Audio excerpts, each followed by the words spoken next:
Alright, I'm RubberDuckyAssassin. Timing starts on the selection of difficulty. So 3, 2, 1, go. Alright, so this is Subspace Emissary. We just skipped a cutscene. Luckily, we're able to skip all the cutscenes that are in Subspace. The reason I went to Kirby instead of Mario is partially because of loading times. Characters have different loading times than others, which is really silly, but it's true. And also because I can just do that. Just have him walk right up to me, and I swallow an SD because I have extra lives, and it doesn't matter if I die. So we're going to skip more cutscenes and go to Kirby. Kirby loads faster than Mario does, and also Kirby has a lot of ways to kill these guys. Certain characters struggle more or less with killing these kinds of enemies. Kirby has a lot of moves that do kill them, so he's a good pick for that reason. And it's like between Mario and Kirby, and Kirby loads faster, so that's why we pick Kirby.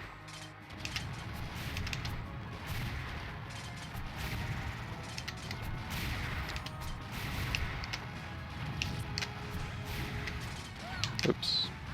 Oops. Okay. Overall, that was pretty good. And the reason we do it on easy difficulty is just because it's the fastest. There's things about easy difficulty that's slower than like intense mode or normal mode. For instance, the side scrollers in all the stages go faster the harder the difficulty. So in easy difficulty, it's the slowest. But all the fights and like how easy it is to kill bosses and enemies in general is just faster and easy. So that's why we do it on easy.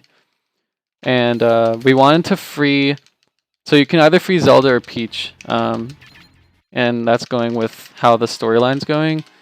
So basically it started off with just Kirby and Mario just fighting, just doing what Smash Brothers characters do. And then like this dark matter just shows up for some weird reason that they aren't sure of. And they have to start fighting all those enemies, and then Zelda and Peach get captured into those cages. Well, depending on who you save, it affects the story a little bit, and it also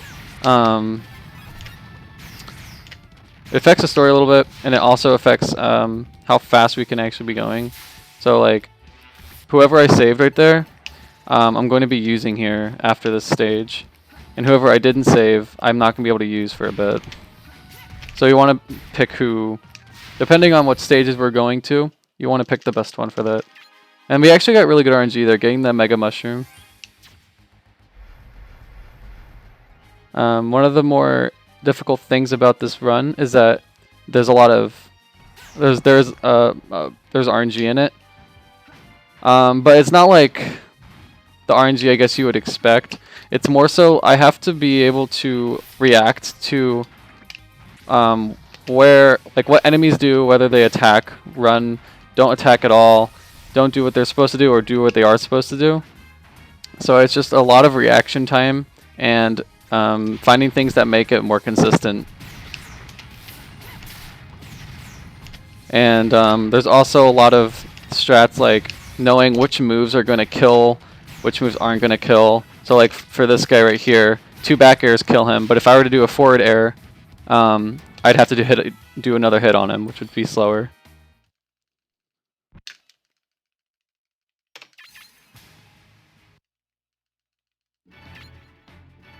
And the reason I selected Pit over Mario was because Pit has the gliding aspect.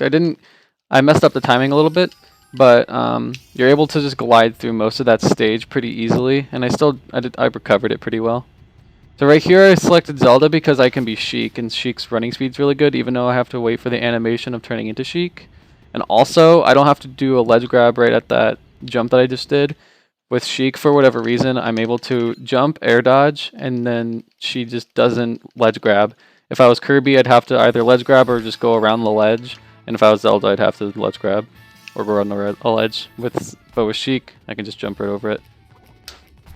So we're selecting Sheik again. Sheik is top 10 out of all the running speeds in the game. So Sheik is a very reliable character for said speedrunning. So right there, I just rolled past him instead of just continue running, and that's because some enemies have like a lot bigger hitbox That was RNG. So that enemy, and there's a few other ones that I can like show off when they come along. If I try to run through them, the game just kind of just pushes me backwards, or it slows down the running, so it's faster to just roll or jump over them. And also, the hitbox is only on the left, or the far left or the far right side of the enemy. So, oh, that was weird. Okay, that's fine. So like, if I were to jump into the middle of the enemy, I wouldn't be pushed forward or backward. It's wonky. You'll see me abuse that later on. So whenever you see like a flash of purple on the screen, that means that I'm locked into a fight, and I have to beat everything in order to progress. And I just power shielded that boulder because for whatever reason in this game, whenever you get hit by a boulder, or make contact in general, you won't get hit by it again. So since I power shielded it, I made contact with it, and then I was able to just continue running. So now we are playing as Diddy and Donkey Kong. Literally, the issue that they're having right now is that the Koopas and Goombas stole all their bananas, and they're not happy about it. So they're getting their bananas back. So there's a bunch of different kind of groups of characters and stuff like that, and they all have their side stories, and then they all eventually meet up, and that'll be explained later on in the run. Now it's good. Cannon cycle. So if there was a cannon with like a blue circle around it, you probably saw one, or there was one that didn't have a blue circle. The ones without the blue circles, they automatically shoot you out of it. Oops. And the ones with blue circles, you have to hit A to get shot out of it. And usually I'm able to jump off of that Koopa's head and whoops. 1 second. Okay. I'm able to jump off that Koopa's head and get onto that platform, but it's a little tricky. So, but it was okay. It didn't really lose any time, and that fight went pretty alright. So this is a side scroller. There are a few of them in this game, but there are ways to speed them up, even if it's just by a few seconds. And then there's some that are a little more dramatic than a few seconds. But this one, I'll be able to speed it up by only by a little bit, but every second counts.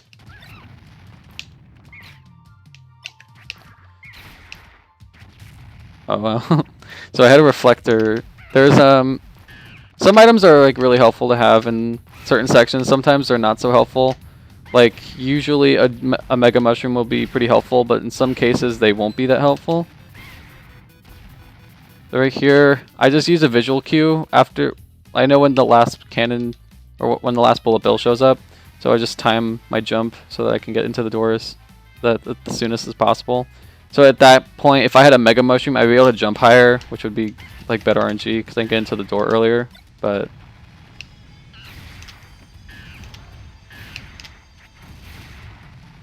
all right.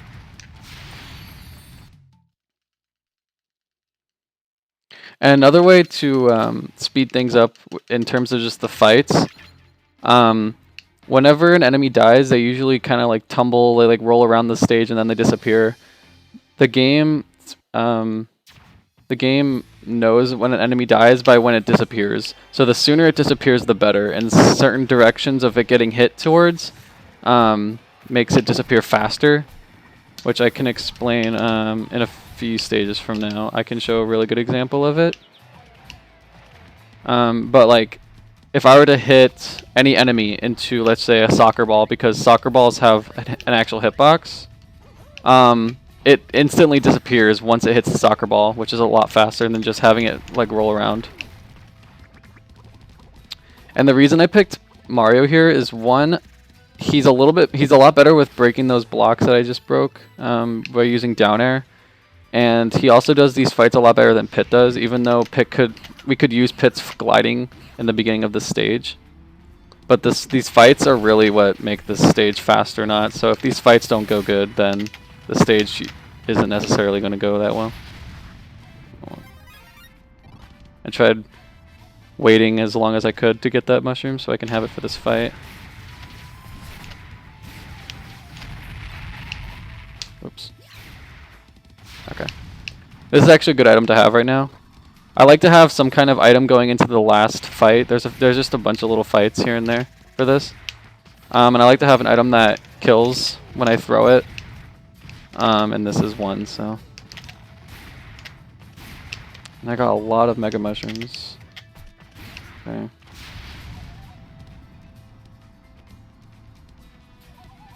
Gonna let it aid. Oh, I'm gonna get it.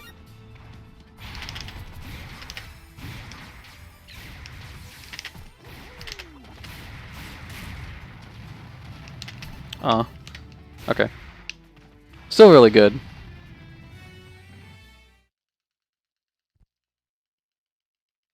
All right.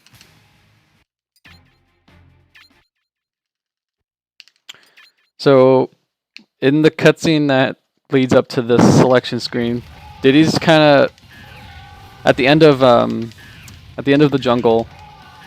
There's a handful of bad guys that kind of want to turn everyone into trophies, which is basically like killing them. And Wario is one of those bad guys. He was trying to turn Diddy Kong into a trophy, and Donkey Kong noticed and hit Diddy Kong out of the way, but then Donkey Kong got turned into a trophy. So Diddy's like running after trying to get Donkey Kong, and then Rayquaza just shows up out of nowhere, and Fox saves him. And then these guys become a duo. So we use Diddy Kong for the fight just because Diddy Kong does more damage. Oops. Alright. But we're going to use Fox for this actual, what's it called? Platforming section. Movement. Because Fox is fast. I think Fox is top 5 running speeds.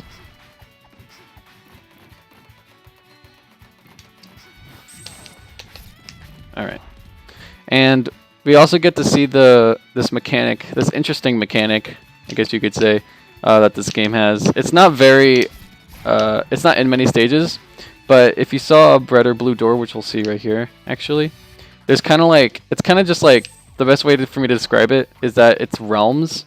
So like one realm has a yellow door and one realm has the blue door in the same spot, and there's different things in each realm. So if I were to go over here in that door that was just there, like if I didn't go into the yellow door and I went up into this room, this fight wouldn't be there. But since I went to the door, there was a fight there, and I have to do that fight to progress. And hitting that button made this opening appear, and I have to press that button in order to continue. So I press that button, and pressing that button makes it so that this room isn't just a big fire room. So if I didn't press the button, it'd be fire, and I couldn't move on. And right there isn't a good example of when an enemy just rolls around and then disappears. If I were to have done 2 up smashes instead of up smash forward smash, it would have taken a lot longer for that enemy to disappear, and it would have taken more time for the door to spawn. So just having the knowledge of how much faster it is to use a certain move to kill it just can help save a few seconds. And now we're going to do a side scroller, and we're going to do something a little weird. It's going to look like I just did something stupid, but it's all part of the plan at the end of the side scroller. And I'll also go into the differences between 90% and 100%. So that right there is a secret door. Not much of a secret, but there are secret doors, like hidden doors, doors that aren't necessary to beat the game. And that's one of the things you need to go into, or you need to do in order to 100% subspace. Oops. So basically, you have to go into all the doors, and you have to break all those golden blocks that you see right there, and you have to collect what's inside. There's also a few. There's like sometimes there's like a trophy here and there or a sticker that will count towards 100%, and that also counts. And there's a few other things, but we'll get into that later on in the run when we get to the stages. So the reason I SD'd is because there's a fight after this. And Diddy Kong is a lot better with fighting, and or at least better than Fox. And Diddy Kong can also spike a lot easier than Fox can. So we're going to use that to our advantage, hopefully.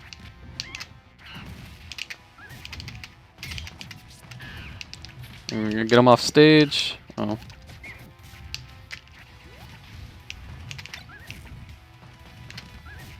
And it's basically just RNG how they react, or how they, I guess, act. Sometimes he can be a little more cooperative and doesn't fight me as much. Sometimes he can do what he did there, but that was overall not a bad fight.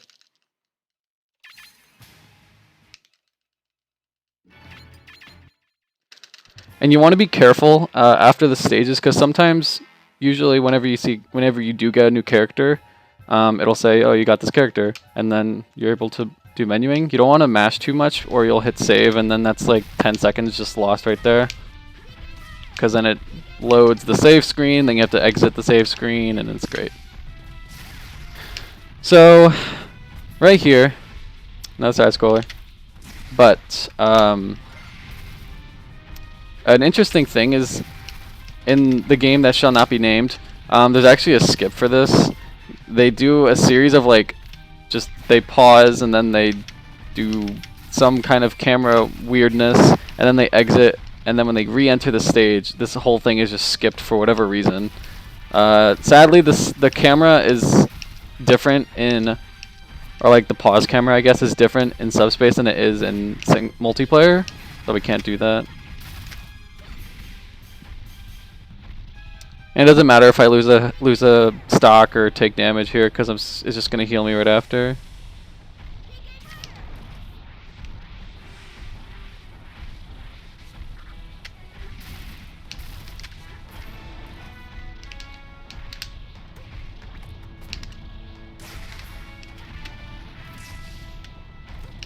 Alright.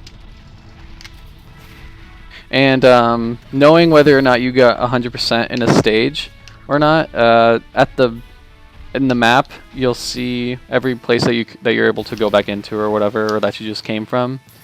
And there will either be a flag, which means that you haven't gotten everything that you need to get in order to 100% the stage, or there'll be kind of like a rainbowy tinted crown, and that means that you did 100% the stage. So that's how you know. So right here, Lucas was running around, like running scared of Porky, that big statue, and Ness comes along and just destroys him in one go, and kind of just being just freaking awesome. So yeah, but we're actually not going to use Ness for the fight because he doesn't do as much damage as Lucas does. The item would have been better to have if it was on the other side where I was standing, but that's okay. But yeah, so we're going to use Lucas, and in the cutscene that happens before this, the reason why we don't have Ness to pick from is Wario shows up after the Porky fight and is trying to turn Ness into a trophy, but Ness is kind of just dodging him and being really cool. They made Ness kind of like just the cool kid, I guess. And then Wario was like, well, I can't hit you, so I'll just try and get Lucas. And Lucas was just standing there and was gonna get hit by, it's kind of like an arrow gun. It looks kind of cool, but yeah, he was about to get hit, and then Ness pushes him out of the way, turning Ness into a trophy, and then Wario takes Ness's trophy, and then Lucas runs away and then runs into the Pokemon trainer, and then they run into these problems. So right here, these guys, these guys make copies of themselves, but the only things that matter in terms of when this fight ends is the ones that spawn from the top. As long as they die, then it doesn't matter. So like, that pink one died, and that pink one spawned from the top. But that blue one was a copy, so it didn't matter when I killed the blue one. But if you lose count of like which ones came from the top and which ones didn't, then it can go kind of bad. That was alright, but it could go a lot better than that. Oops. That's okay. And you can use either Squirtle or Lucas here. I just think it's a little bit more consistent and easier to use Lucas. And in some ways it's a little more flashy because you can do a jump cancel. Which is using his little energy ball, or like that. It cancels his jump at any time you use it, so it's pretty helpful with movement.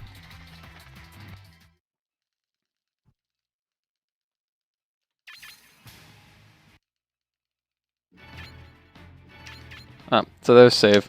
That's what happens when you hit save. Good thing the loading didn't take too long at that time. So now we're going to be playing as Marth. He's sitting in his castle and notices a big... If you notice like a big purple circle like on the map at all, that's from a bomb that the evil guys are placing everywhere, trying to consume the world in subspace. And it basically, it kind of like acts like a black hole in a sense. And he sees one being blown up, and then he sees all these enemies being like walking towards his castle, so he has to get out and try and fight them.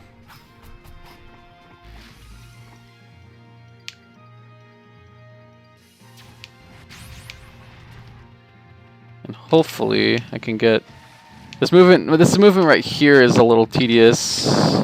Okay, cool, we got that. And right here is one of the few examples of when I use teching to my advantage in the speedrun. So right there I got hit on purpose so that I could get knocked in the direction of where the door is and then tech the ground, which is basically when I hit the ground I air dodge at the same time or hit L or R at the same time.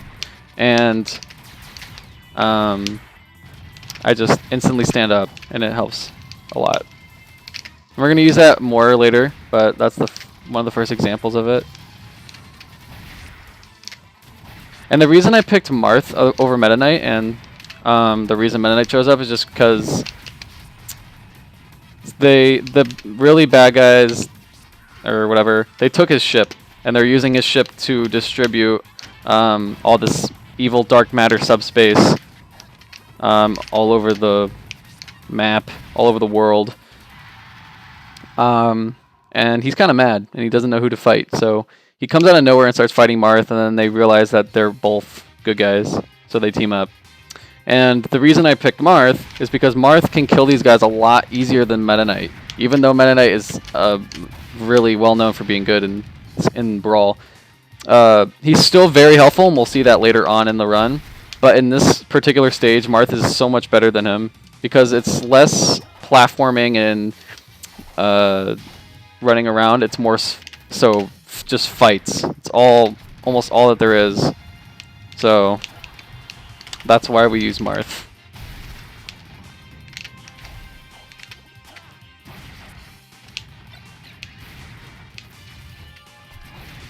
All right. So the curry right there. The curry is really only helpful whenever you're fighting big enemies. So if you're doing a boss fight, it's a really helpful item to get. Or if you're fighting just like big enemies that don't get knocked back by just any hit. But like if I were to use it during this fight, all those primids is what they're called, these guys, they just get knocked back infinitely, and it just wastes a lot of time, and it's not fun. It makes it hard to hit them. So I don't usually like to pick those up unless I'm in a boss fight. And they don't help with your speed, with your running speed. That's a myth. Okay. I timed that wrong, but it's okay.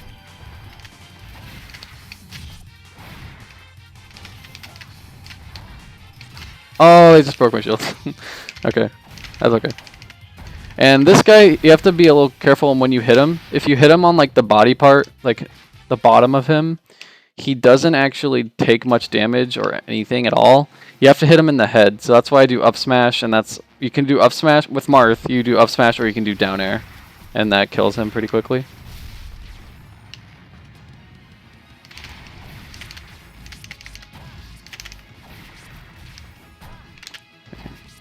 And for some reason, these guys have a lot more HP, or like they just take more hits than like usual. So you have to be a little careful with those guys. But that was all right.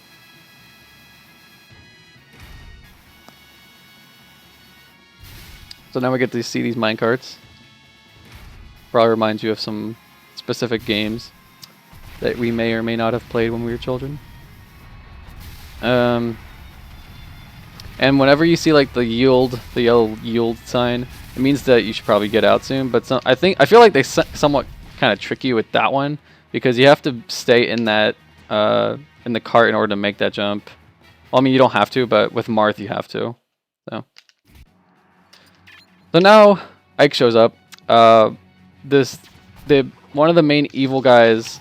He's wearing like a green robe, and we don't know who it is, but he just keeps holding these bombs and telling all these bad guys what to do and stuff. And he was holding a bomb, and Marth and Meta Knight were trying to take the bomb off of him, but they couldn't reach him. So Ike was just like, "Oh, I got this. This is easy," and he just goes crazy and just destroys the bomb. It's kind of cool. It's a cool cutscene. This game has a lot of really cool cutscenes in it. And the story is like actually pretty good for it being, you know, a game series that isn't about story, I guess. Okay. Oops. And if you ever see me trying to, I guess, attack someone or anything of that nature, and I kind of pick an item up, whenever you use C stick or A, so any of your attacking moves, it picks up an item if you're right by it, which is a little unfortunate, and it can kind of mess with you at times. So that's why I didn't actually hit that enemy. I did dash attack because he picked up a sticker. So the cutscene that we saw, like that you see right before this, is you see Link. Oops. You see Link getting his sword, and then you see Yoshi sleeping. And that's it. And then they run into each other and see all these bad guys, and they're like, "Oh, we should probably fight them." And Yoshi is very, very good in Subspace. He has a lot of useful, like the way he works as a character is just really, really useful in Subspace. So we're going to be using him a lot whenever we get the chance to. His running speed is like, I think he's number 10 for running speed. Oops. But he has egg roll, and his jumps are really good, and he's just a lot of his moves kill enemies really easily. So he's just a really good character for Subspace. And there's cases where there's good characters that aren't really that great in Subspace. And when I say good characters, I mean like good characters, competitive. Oh, that's not good. Okay. I mean like in competitive scene, I guess. Known in competitive brawl. Like for instance, Zero Suit Samus. She's a pretty good character in competitive brawl, but in Subspace, she's not that great.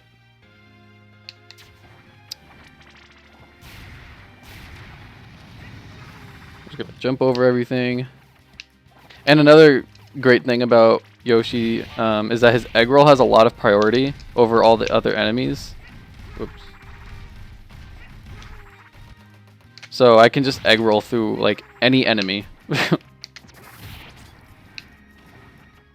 Which we'll be abusing that later on as well.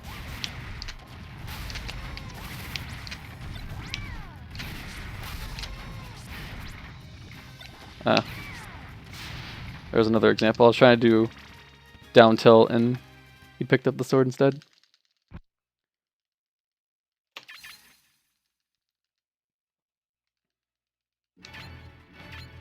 Alright, so now Speaking of Zero Suit Samus, we get to play as her.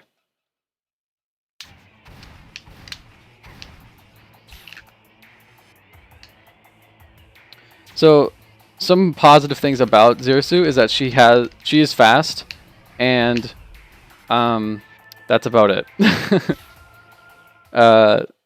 We don't really use her. We use her like one other time after this. That's about it. But Pikachu is very good, actually. Very useful character in Subspace. So the storyline behind these two is that Zero Suit is kind of just in this lab trying to search for her actual suit. And she sees Pikachu, I guess like tied to what it looks like to be just like a ventilator type thing. And they're using Pikachu's like electricity powers as like a battery, and it's kind of like morbid. You're just like, wow. So Zero Suit sees him, and he's in a lot of pain. So Zero Suit frees him, and then alarm goes off, and all these guys are like, hey, stop that. So now we're trying to get out. We're trying to find the suit, and then we're trying to get out and stop all these evil doings. And Pikachu's just like along for the ride because Zero Suit saved him.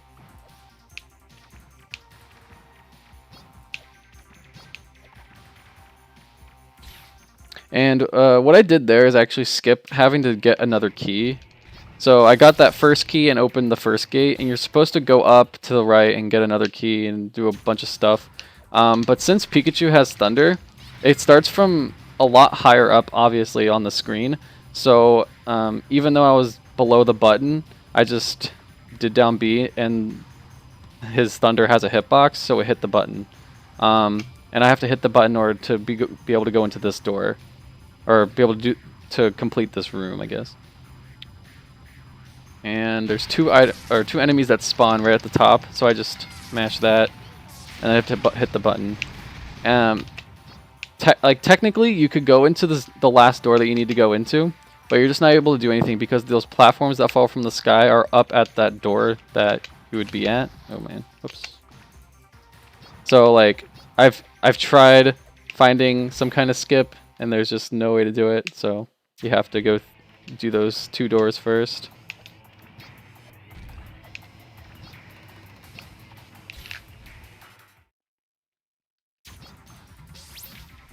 All right. It's a very easy stage with Pikachu. If you were Zero Suit in that stage, it's a lot more difficult. So those bombs, they're motion sensors. If you touch them, they explode. But since I air dodge through them, they don't explode, and that helps a lot.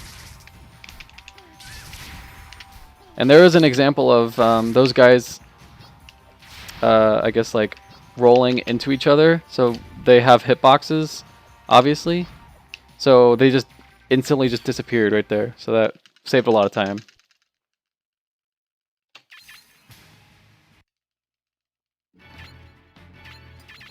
Alright, so this is one of the more difficult stages in the run. And it's mainly just because of these first two fights. So, in the story, Kirby and Zelda were with each other. Whoops. Kirby kind of hears or sees something, and he runs off, leaving Zelda and or if you saved Peach behind. And then I think it's Bowser shows up right behind him and then turns him into a trophy. Well, Subspace acts like a copy, like a copycat, I guess. And it copies the trophy and then makes an evil character out of them. So it made an evil Zelda. And Link and Yoshi saw Pit and Mario defeat Zelda. And they got mad, so now they're fighting because they were like, hey, that's my girl. Why'd you do that? So now we have to fight them and calm them down. And the reason that I'm Pit is because of what just happened right there. He has a lot better time with killing them than Mario does. His down smash and his back air or forward air just kills really easily, and you just kind of push them to the side. And that's a lot of RNG that goes into that, because they can... You kind of saw it with Zelda, but that was really actually really good RNG with Link and Yoshi. But yeah, and that's the best way to do it. Otherwise, they'll live up to like almost 200. And we picked Yoshi because Yoshi's just the best one to use. He kills the easiest. Oops. Okay. Oh, messed up a little bit. That's okay. You want to kill them before that happens, but that's okay. Yikes. Alright. That's fine. So, that enemy right there, the gimmick of killing that enemy is hitting the red dot on his head. Or I mean, that is his head, so just hitting his head. If you don't hit his head, it just doesn't... It does like almost no damage to it. And that's also why Yoshi is a lot helpful here, because his down air just does so much damage in general. You just down air on his head and he just dies. But that was a little sloppy. His down tilt kills the bomb heads in one hit, and I was missing power shields and stuff, but that's okay.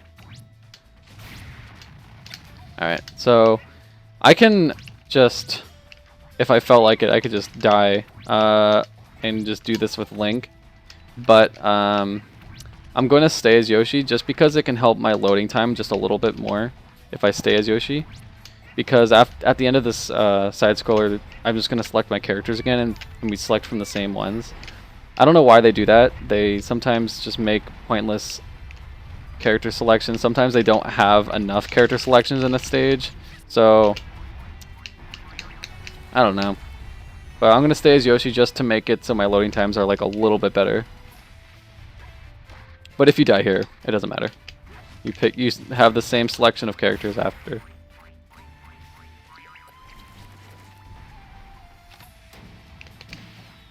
And also something that we missed during the cutscene right before this. Ooh, okay. Is DDD, I guess you could say he's just like neutral. The bad guys... Ooh, okay. The bad guys in Subspace is Wario, Bowser, Ganondorf, the obvious ones. But DDD's kind of just like doing his own thing. He doesn't really care about what everyone else is doing. But he's also collecting trophies just because he wants trophies, because DDD is greedy like that. Actually, ooh. That was almost perfect, but that was good. So he's like collecting trophies. So you kind of see Luigi just being scared of all these Waddle Dees that are just showing up for whatever reason. And then DDD sneaks behind him and turns him into a trophy and takes him.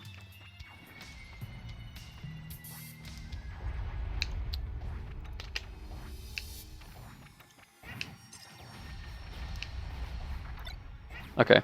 So that section is a little scary because they can hit me into one of those extra doors, and just going into any of those doors just loses time because they're just dead ends, and I have to get another key and go all the way out and go back in and go back into the door that I need to go into.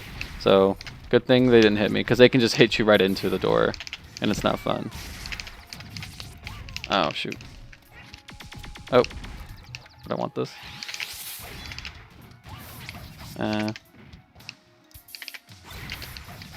Okay. That was a little sloppy.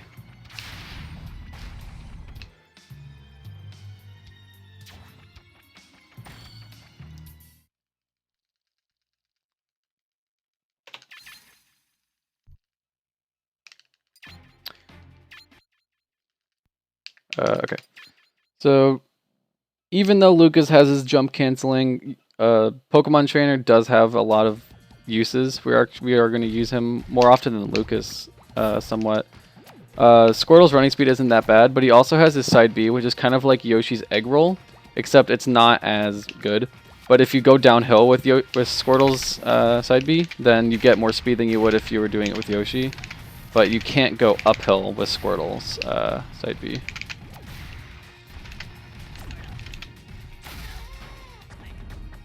Okay.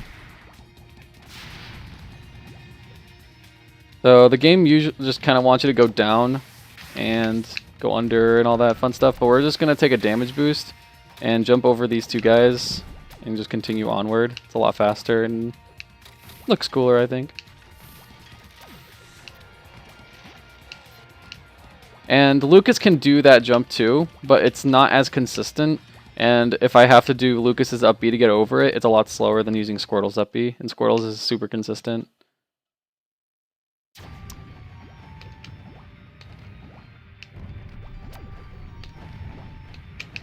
Oh, that was bad RNG. And when I say that was bad RNG, enemies can just stand there and do nothing. And that isn't uncommon. Sometimes they'll just like run towards you and do nothing, but sometimes they will attack, and if they attack, it's obviously not good RNG. I thought that was gonna hit him. Okay. Sure.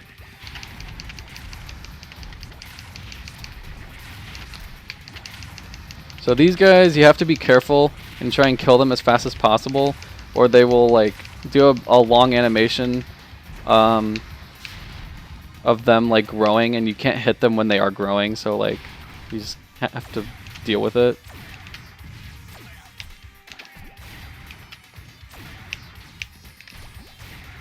And Squirtle's it's weird because Squirtle's forward air kills in one hit, but his back air does not.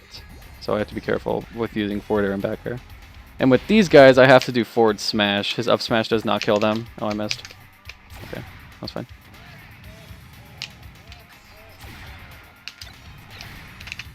Oh no.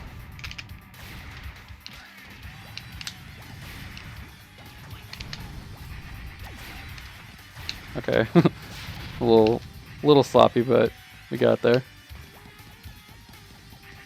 We're gonna jump on the top of it so we don't have to wait the few extra frames. And just fast fall down into the door. And also, Squirtle's side B slows down eventually, and Yoshi's does not. But I digress. It's still useful. So we're gonna use Lucas. Basically, we find Wario, and Lucas is mad at him. And Pokemon Trainer's like, oh, okay, well, I guess I'll help you too. But we're going to use Lucas because we can just do this. Okay. So what you do is you just PK fire him into the wall and he just bounces off of it. And you get him to around 70% and then you can just do up smash and it kills him. It's a very consistent way to do that fight. And Lucas gets his revenge. So right there you see DDD. He basically took Wario's stash. So Wario had the Peach trophy and he had the Nest trophy. Well, DDD wanted those. So he got his Luigi trophy and then he stole Wario's car because he had like a little car that he had that was like holding his trophies. So we stole them. And he also put a little medallion on all of his trophies, and that has significance, and we will see the significance of that a little bit later. But he put it on all three of them, and he had one on him, but he gave it to Peach.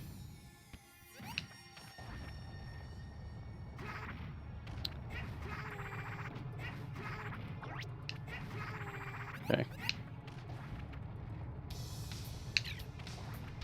So actually, I don't want to jump too early there, because if I jump on the Goomba's head, it messes with the cycle right here, and I don't want to die here. Dying in this stage is very slow, because like next, the second character that automatically picks for me is Link, and I don't want to be Link.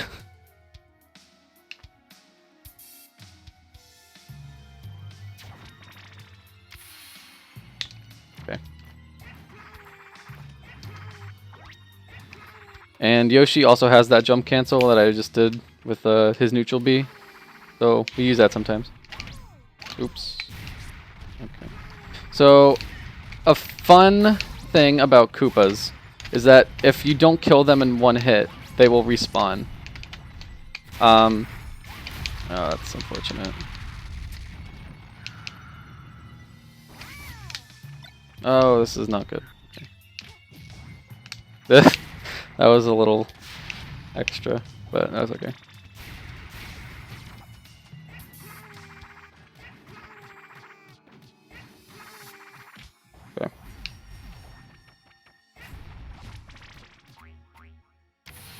We're gonna continue our way, and as you see, his egg roll is very useful.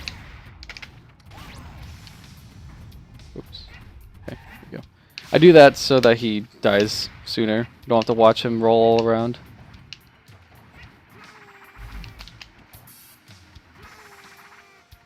Ooh, I got scared. Okay.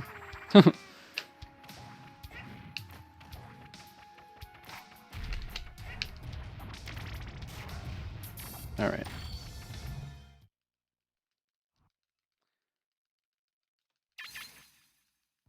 And right there, Bowser basically he goes into the room that DDD has his trophies. He kind of like falls from the ceiling and knocks DDD out. He sees that there is a Peach trophy and he takes it. And then we try to get it back and then he gets away. But the medallion that DDD took off and put on Peach, it falls off of the Peach trophy and Kirby sees it. You just see Kirby like looking at it. Okay, that was really, really close. So we're not out of the woods yet. Okay, we're really good. Alright, so that's the earliest cycle you can get. And that's why I picked Squirtle. You can actually make that with Lucas. But it's a lot difficult because Lucas is taller than Squirtle is. So that's why I selected Pokemon Trainer. Okay. And also, you saw me air dodging through those platforms that were falling down. If you air dodge at the right time, you just clip to the top of it, which, if I did that correctly on both of them, I would just clipped on top of both of them, and then it would have been really cool. But I got one of them, so that's cool. Oops.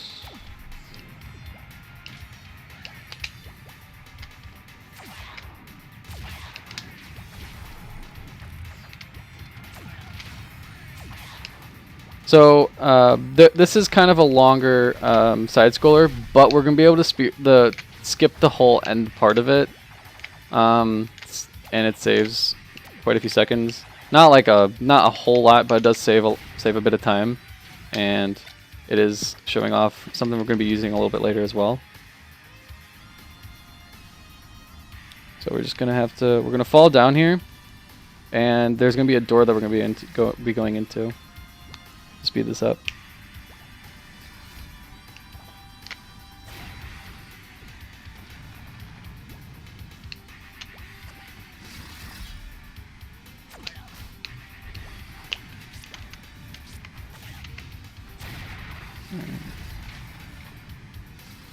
So I'm going to stay towards this side of the platform.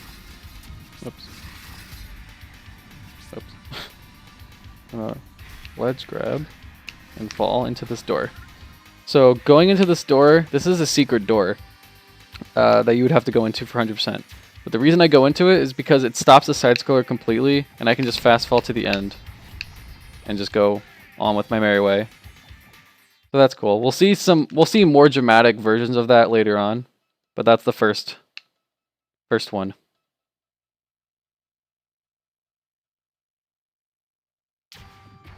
All right. So the cutscene that we just skipped is basically you see an Ivysaur trophy just sitting there, and oops.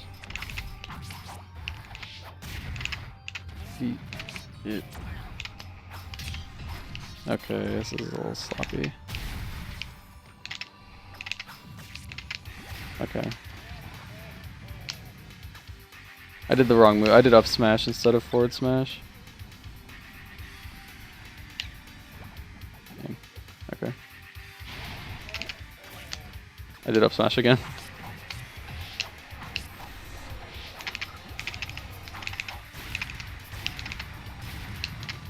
Okay. This is a little sloppy, but I'm recovering it, okay?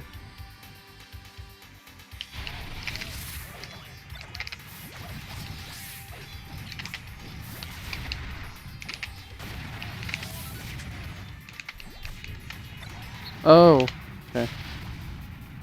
Alright, so I'm actually going to SD here because I want to be Lucas for this fight that's coming up.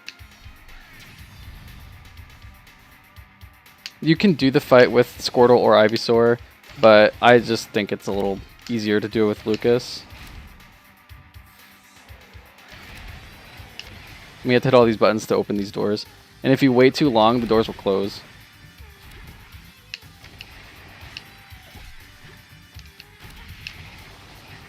And if they close on you, you die instantly, so that's cool.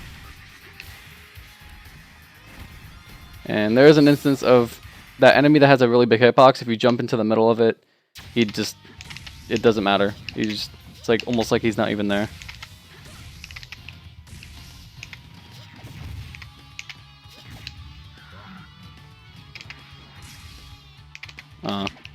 So what I'm trying to do, not that. Maybe that'll kill him.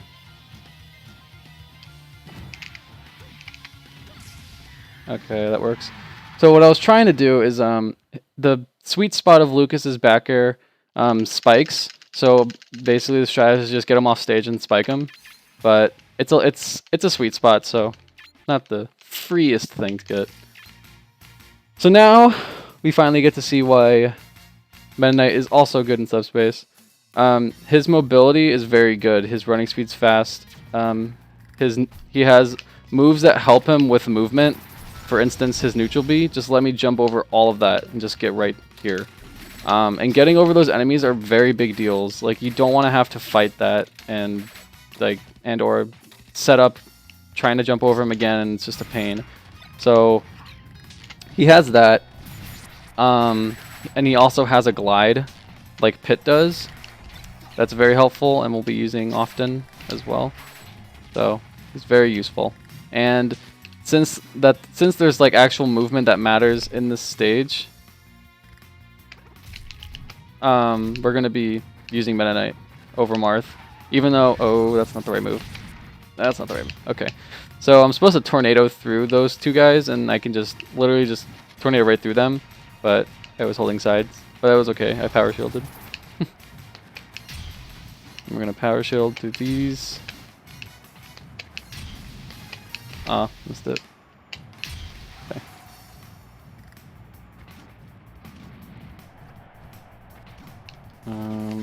Okay, so now we're just gonna up B, because up B is very useful as well. And this guy, if you don't hit him fast enough, he'll go into that like pod-like thing, the armor, and he'll like walk around. And you have to hit his, and then like an arm will show up. And you have to hit that, and then he comes out, and it's a pain. But if you hit him early enough, he doesn't do that. And if you make it so he doesn't have time to land, then he definitely doesn't have time. So killing him before he does all that actually does save quite a bit of time. Now we're just gonna glide, cancel the glide, and go in and start this side scroller.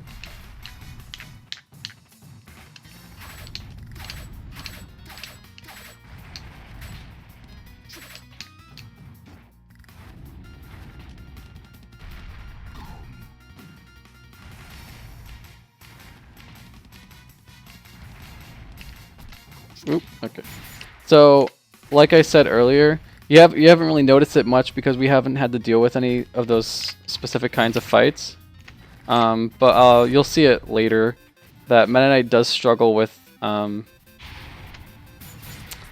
fighting like just regular fights, regular bosses, or not bosses, but enemies. It's really weird.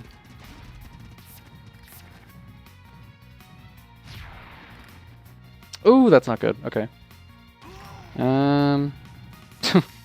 Hopefully they warp me. Okay, it didn't warp me. That's fine.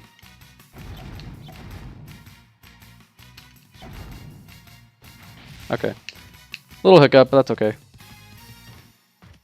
All part of the plan.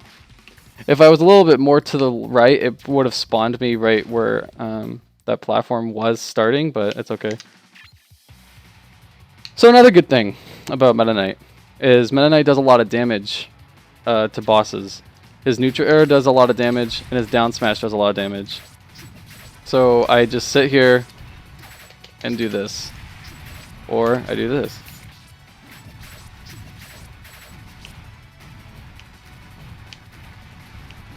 and it just eats him, just destroys him ridiculously. There you go.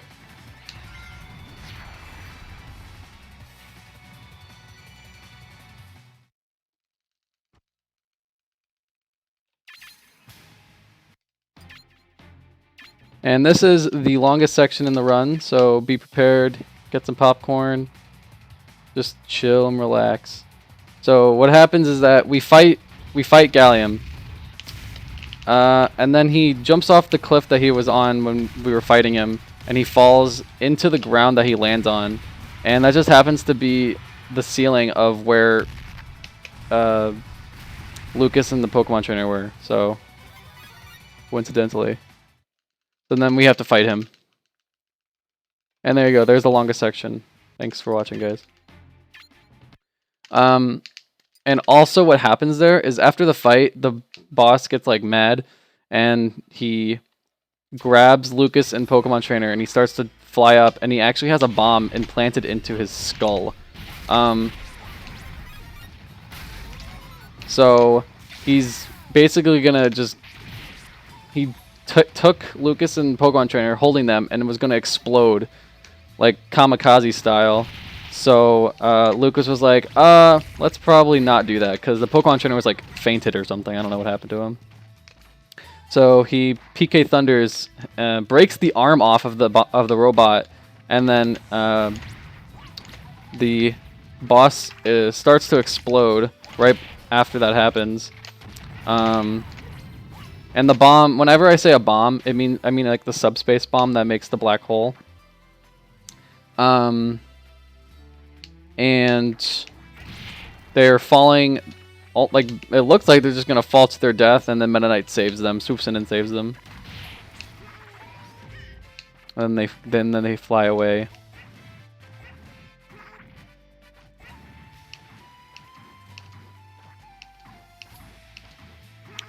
So yeah, and the reason we pick Yoshi here is because there's a lot of fights, and he's the best one, like I said earlier. And we're actually going to stand right over here, because this is where all of them are going to spawn.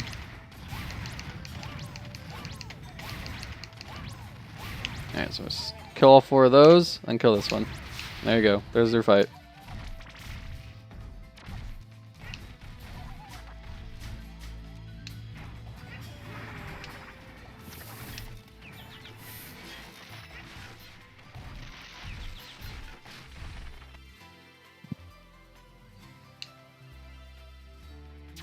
Okay, so I like to get on that platform. You don't want to stay on it because it's not necessary, but I like to get on it because it gives you a little bit of momentum, and then I just go through the rest of that.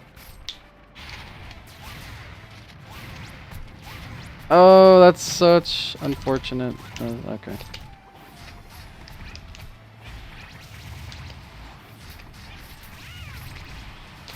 Okay, so I can't really do much when I'm mini. So I kind of just had to let them try and blow themselves up. So that kind of sucks, but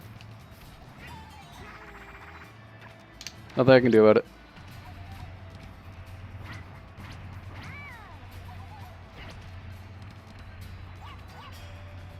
And here's a prime example of Yoshi's side B priority and how we're going to be able to use that to help our movement as well.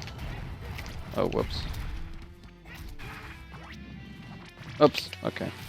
So, what was supposed to happen was that. I just side B through all 3 of those enemies, and it doesn't slow anything down, and no other character can get through those enemies easier than Yoshi. So, yes, that's why we picked Yoshi there, and you also don't want to die there. So, the swamp and the stage coming up right after this are 2 of the most technical stages in the game. Or in the run, I guess. There's lots of movement, and there's fights, and there's lots of stuff that can go wrong. And it looks really cool when you get stuff go like correctly, so I'm gonna have to pay a little bit of attention here.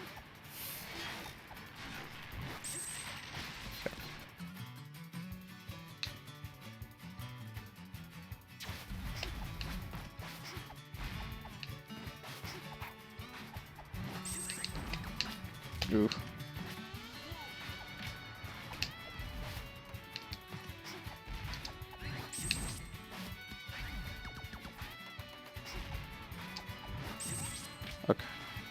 So that almost went really bad. Those enemies, the enemies that like threw the rock at me that hit me, they can throw a few different things. Ooh.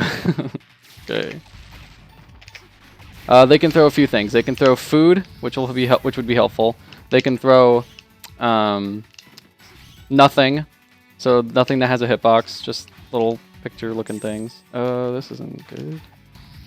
Or they can throw rocks, which does 1% damage and does a decent amount of hitback. Or they can throw like it literally looks like Missing No, if you know what I'm talking about with Pokemon. It just looks like a black box of randomness. Ah, shoot. Okay. So what I tried doing there was another cutscene skipping almost. It doesn't exactly 100% skip the cutscene or the like side scroller, but it does speed it up. It warps me up a lot more. But since I was so high up and I didn't enter the door, he just jumped. He just did a normal jump, so that killed him because I was at the blast zone. But that's okay. So yeah, the next item is a block that does 2%, but it does ridiculous amount of knockback. Unless I dodged it or just anything, if I got hit by the black box at that section right there, I would have died. But luckily, it was just a rock, and I was able to work with what I got. But they can really mess you up there. And I entered another door off screen. So this fight, basically what happens is that they're just kind of walking and minding their own business, and Wario, I'm not even sure it's Wario, turns Diddy, like he just shoots him with the gun.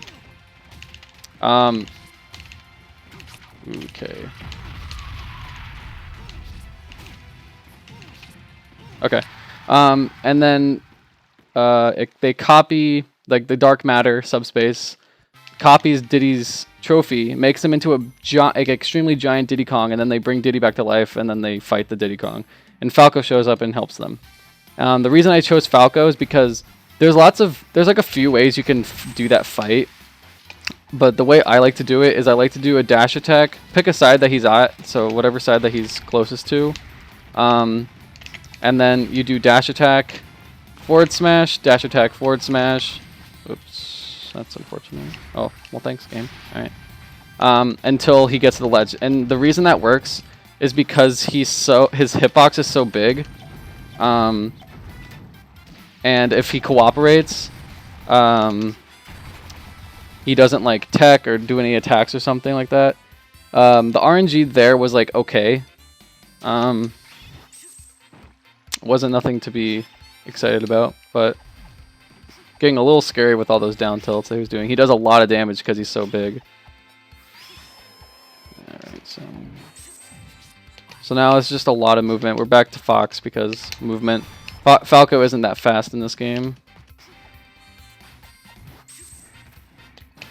Okay. Oops.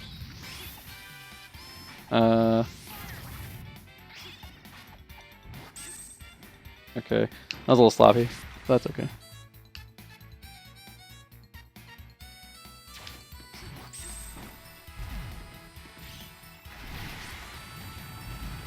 Whoops.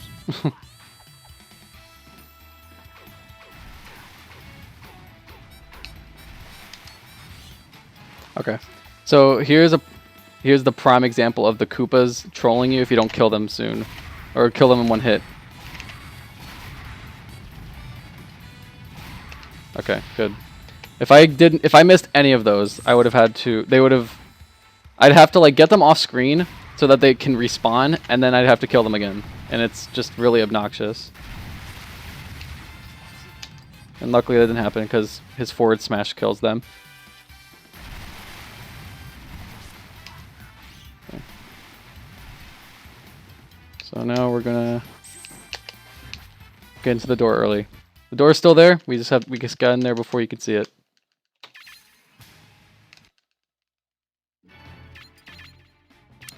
So this is actually a fairly new strat that I do here.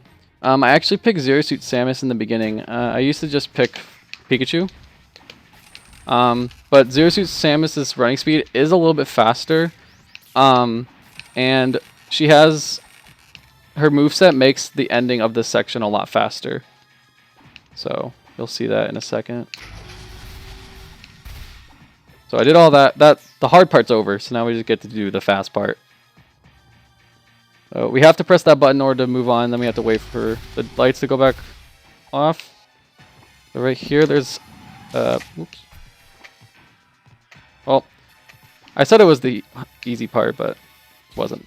So basically, the strat to do there is you go down the stairs, and then you jump and do a down air, because her momentum is so... There's so much momentum in it, it just shoots you down. So that was the strat for that. But we're going to go back to using Pikachu, and do this. Okay, so that was being a little uncooperative, but that's okay. Oh.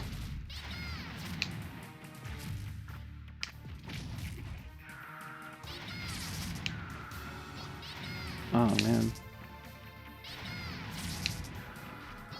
Okay, that was okay. Could have been worse.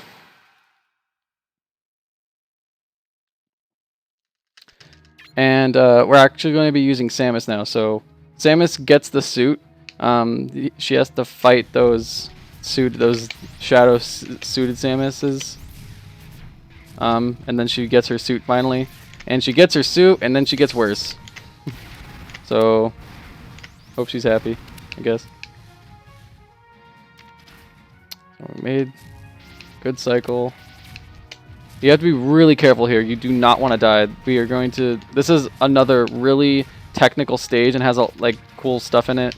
And if you die here, it ruins the whole entire stage. So the reason we pick Samus is because we want to be Pikachu at the end of this section. And in order to do that, we have to die. So if I were to go the way the game was intended me to do, I would be at the top. And I would be riding all those little elevators and stuff. And it would bring me right into a fight. Doing this warps me to right under where the fight would be. And I'm also now Pikachu. And there's a button right above where I just thundered. So I hit the... Oh, that's not good. Okay, so...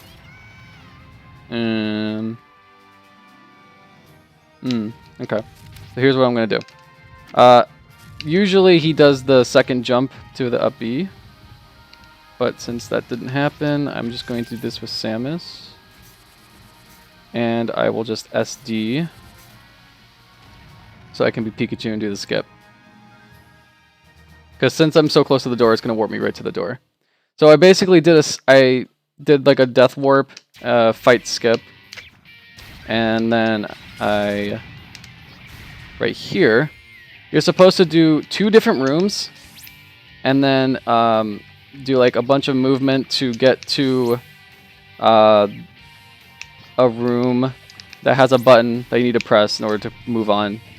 By doing what I just did, just skipped doing all of that.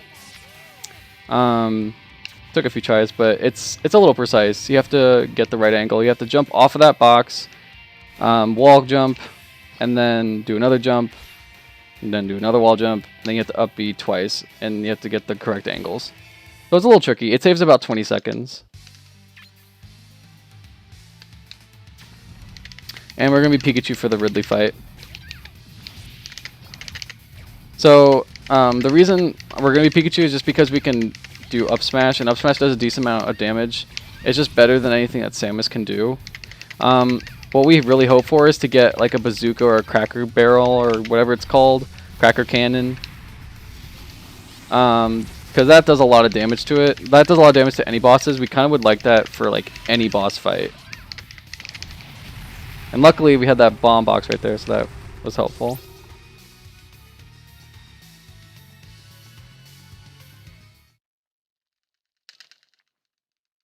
And that's Research Facility 2. Oops. Okay. Alright. So right here, we kind of see like Olimar chilling, and then Captain Falcon just comes in trying to look all cool, and he kills all of Olimar's Pikmin, and Olimar's just like, wow, thanks, man. Oops. But we're actually going to beat Captain Falcon. His running speed, I think, is the second best or third best in the game. Very good. And he also is very good with fighting. Even though he's not the best character in the game. He's actually one of the worst characters in the game. So we're actually going to stand way over here. So those birds kill themselves. If I were to like stay on the left side, the birds would try to attack me and then I would have to kill them. But since they fly off screen, it counts them as dying. So I only have to kill the ones that are on the right. And we're going to be Captain Falcon again.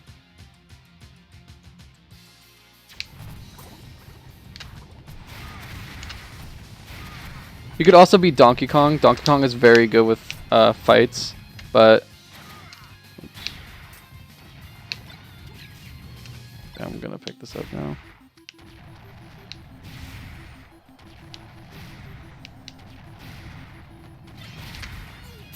Oh, that was kind of good.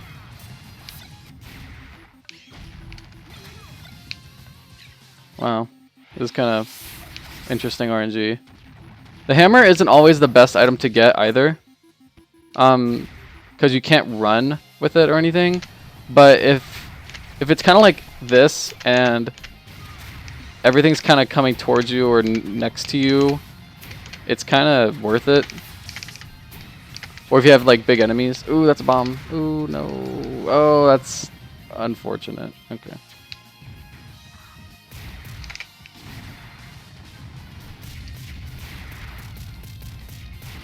Okay.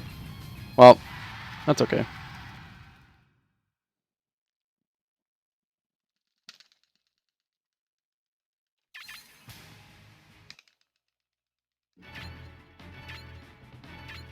Ugh.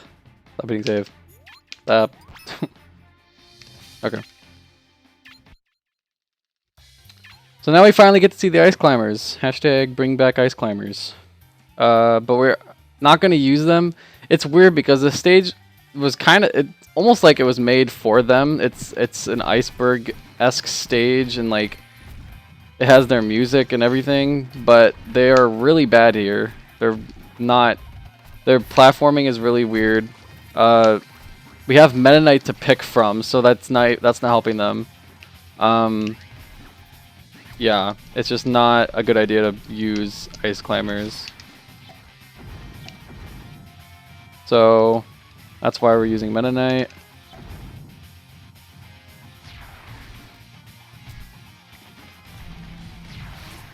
And Meta Knight's OP. Alright. His up B is just so ridiculous with platforming.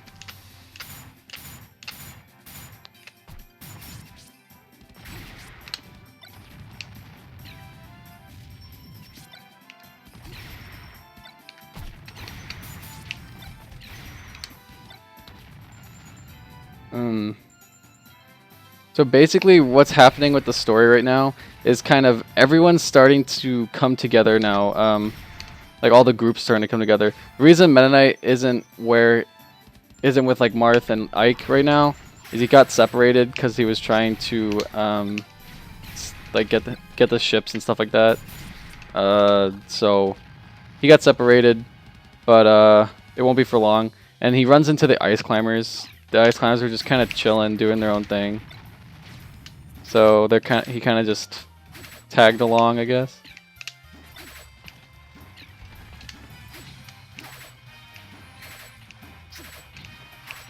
And at the end of this section, I'll be able to show like more reasons why Meta Knight is used.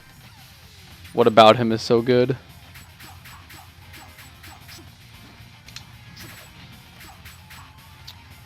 And if you need to heal, this is always a healing item. It's either 2 maximum tomatoes or a heart. But I'm at 0%, so it doesn't matter.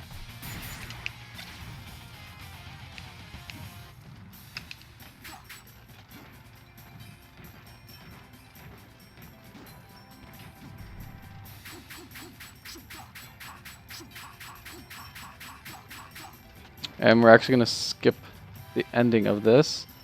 So I wait to be able to see this platform right here, and then I do all of his jumps. And I die. Okay. So You're supposed to just be able to jump straight up, and then the door is right there. But I don't really know why that happened. But I guess we get to show off these ice climbers, right? Probably will be better to use for this little fight right here. Because Meta Knight is not good for fighting.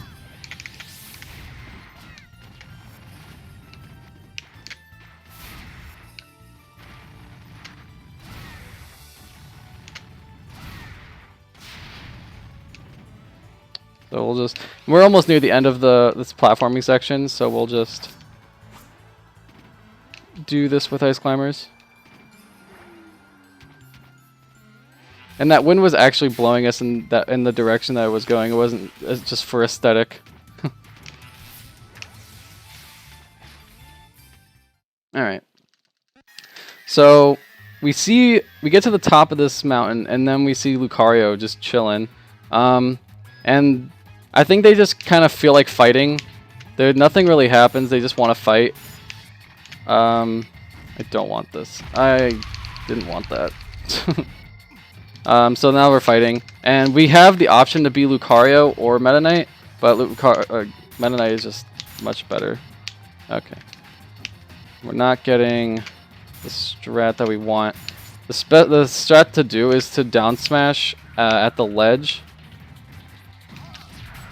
Or not the ledge, but at the far side of whatever side he's at, more preferably the right side, because that's where he starts at.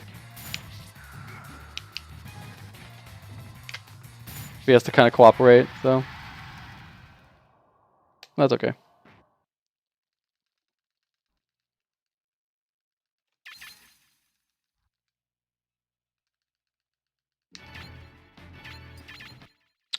And this is just a straight up fight.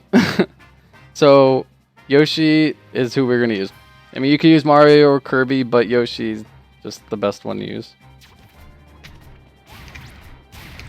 So it's actually RNG on like how these guys react, because sometimes they'll just stay on the opposite side of you're on and like just not fight and be kind of trolly, but sometimes they'll, like right now they're being kind of nice. Okay. That's... Ugh.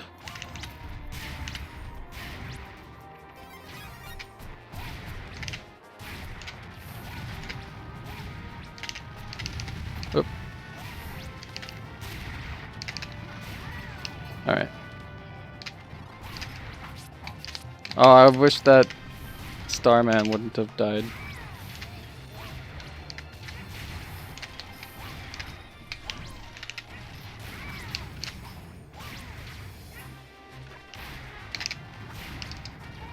Okay.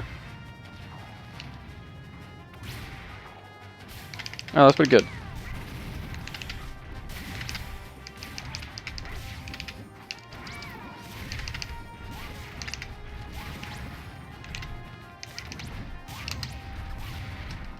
No! Alright. Not bad.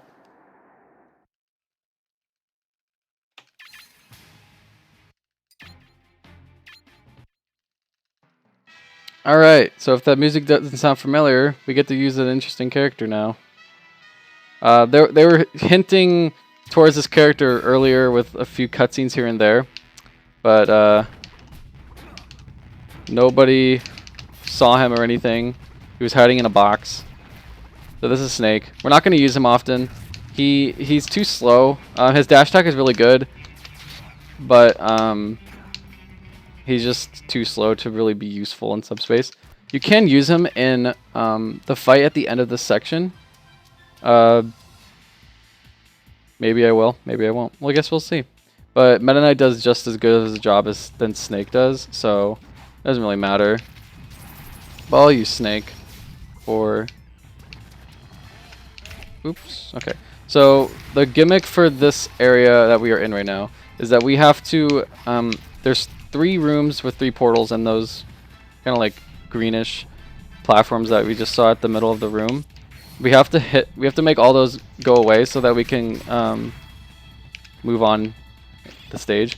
And we have to we have to kill all the portals, and then we have to press the button.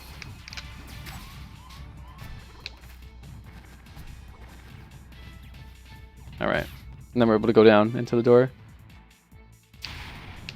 Okay, so Meta Knight, like I said, has a lot of trouble with killing these guys. He just did a down smash and he didn't kill them. He can kill these guys pretty easily with a neutral air, but that's still just one enemy. He still has trouble with lots of other enemies. Okay, he needs to stop. Okay. Alright, well, that was alright. It was going better, and then it kind of just like started being really bad.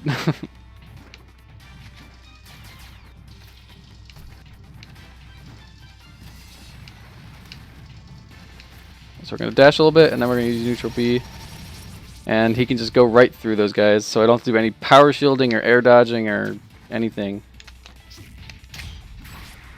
All right. So this room, I have to kill all of these enemies. Oh. So right there, what can happen is that the Primid that I killed, he can like bounce up and kill the like sphere blade enemy. So I don't have to go and do it myself, but it's kind of luck based. Kind of. It's luck based to an extent. And then it's also depends on the placement of where he is when I kill him. But I did the correct attack you have to do. You do a dash attack and then a down air. So we'll use Snake. So the reason Snake is good for this fight is his forward tilt has a lot of knockback and it's fast and there's 2 hits to it. If I were using Meta Knight, we would be using his down smash.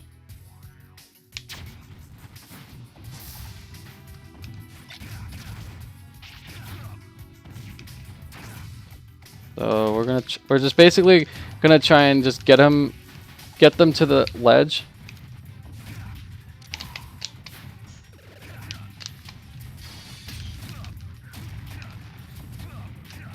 Yeah, there we go. It's a little wonky because just because of how slow he is, but it works really well. But Meta Knight, you would just get him to the side by using down smash. So that was the interior. Now we're on the exterior, and we're actually Sheik and Peach. They are brought back to life finally. Well, Zelda came back and turned into Sheik. Spoiler. So now we're on the outside of the Halberd. So the Halberd was taken over by like the bad guys. So Meta Knight isn't a bad guy. His ship got taken, and he got pissed. So we're trying to get all the bad guys off the ship so that we can take it back. Okay, that was weird. It didn't happen. Alright.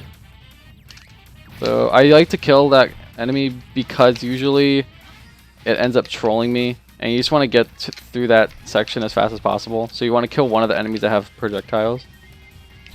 And the reason I picked Sheik is because her running speed's much better than Peach. And she kills easier than Peach.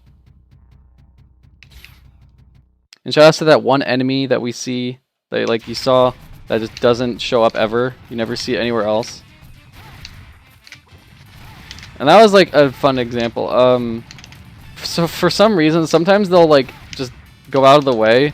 Like enemies will go out of the way of your attack, but usually it kills them.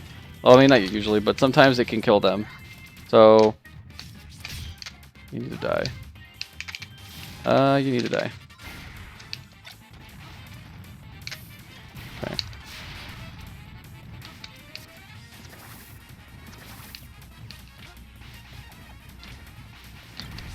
Yeah, so this isn't going great. So this section's really weird because the platforms are so close together, so like ledge grabbing happens often, and you don't want to ledge grab too much because we're on a cycle. And we want to try and make the earliest cycle, but I think this is an okay cycle. It's an okay cycle. Meh. That's like normal cycle, I would say. So now the wind was working against us in the first room, but now it's working with us. That's cool. We have to use that to our advantage.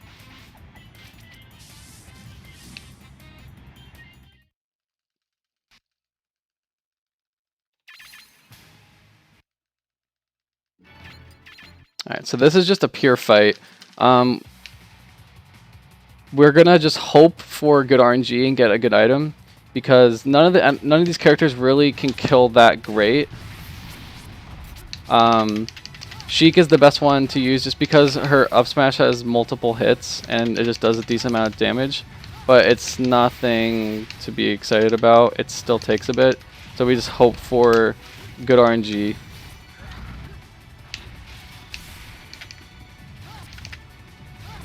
And you can, I tried jumping so that the bombs that, or the missiles that it threw would come back and hit them, because it can do that and it'll do damage to itself. But it's a little weird. On easy difficulty, it's a little harder to make it do that. Okay. So that's, I mean, I just didn't get any good items to use on it, so there's not much I can really do about that. It's RNG, like what item spawn and what moves it does.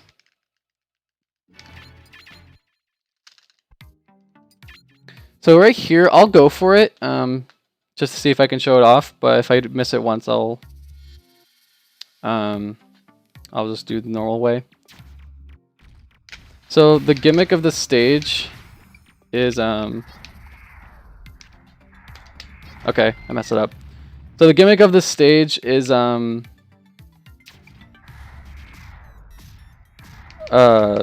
there's a bunch of different rooms and you're not supposed to know which one to go into, but since I speedrun this game, I kind of know which room has the door that moves on to the next part. It's this one. You go all the way down and go up one. And what I tried doing there is you can clip out if you dodge at the correct time. You can clip into like the ground, or not the ground, you can clip into like the wall and go into that second wall so you don't, or go into the second half of the stage or whatever you want to call it. Alright. And it probably doesn't really save much, but it just looks really cool. But I didn't get it. It's a difficult thing to get. It's not super free. But it's a really short level and it doesn't really lose too much time to go for it, so it's fine. You can also miss it and not die. I just air dodged. I didn't air dodge correctly. Whoops. Okay. So here is another really technical stage that has a lot of stuff in it. This is the longest stage, actually, other than Great Maze. And a lot can go wrong.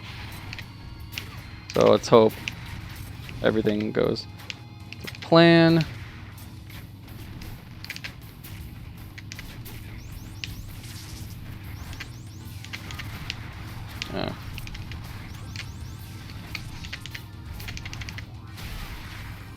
Okay, that was meh.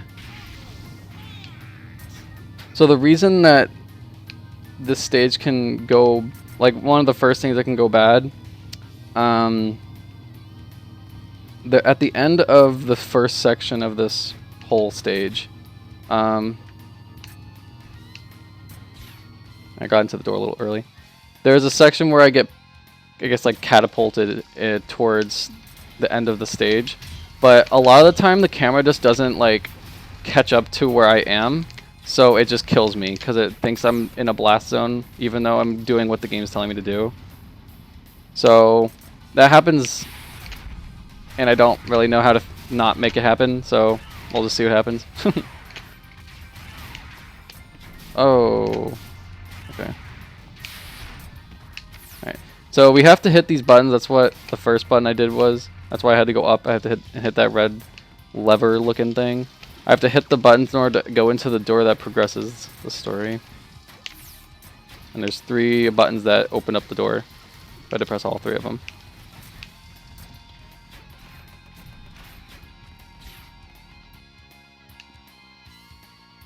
So luckily we haven't died yet.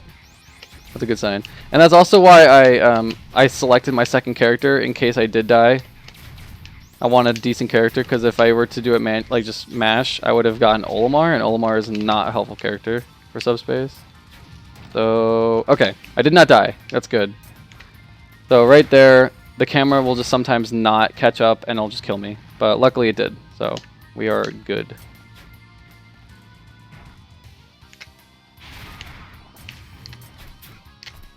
Oops.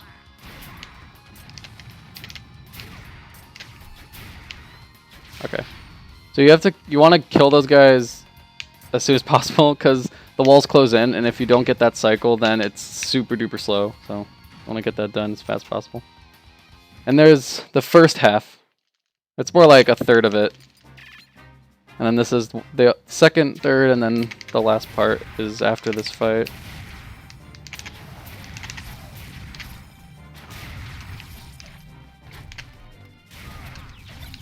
Oh shoot, oh shoot, I don't want this. Okay. Ah! Okay, that was a mini mushroom.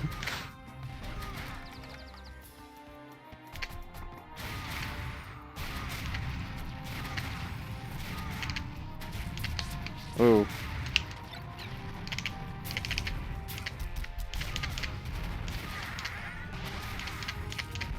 And there's your animation of what they look like when they're like just powering up or whatever.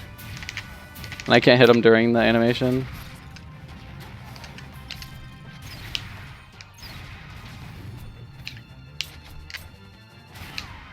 Oh, that's unfortunate. Okay. So I can kill these guys early just like that. But since I had that animation of getting giant, I have to watch this guy do this, and I don't know why he's not doing an attack. I can't do anything about this until he does that.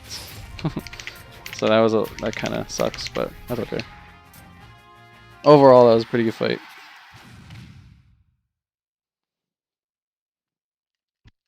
I'm just gonna mash because I can just be whoever. Or, I mean, I want to be Captain Falcon, but he's the first selection, so it doesn't matter. Which is helpful. And also, I never even mentioned it. Whenever you're selecting a character, the reason it looks like I'm going so fast is because I'm mashing two buttons that select characters for you. When you select a character, you press A or you can press start. So when you press A and start at the same time, it like double selects. So, I mash both buttons at the same time, so it looks like I'm doing it really fast.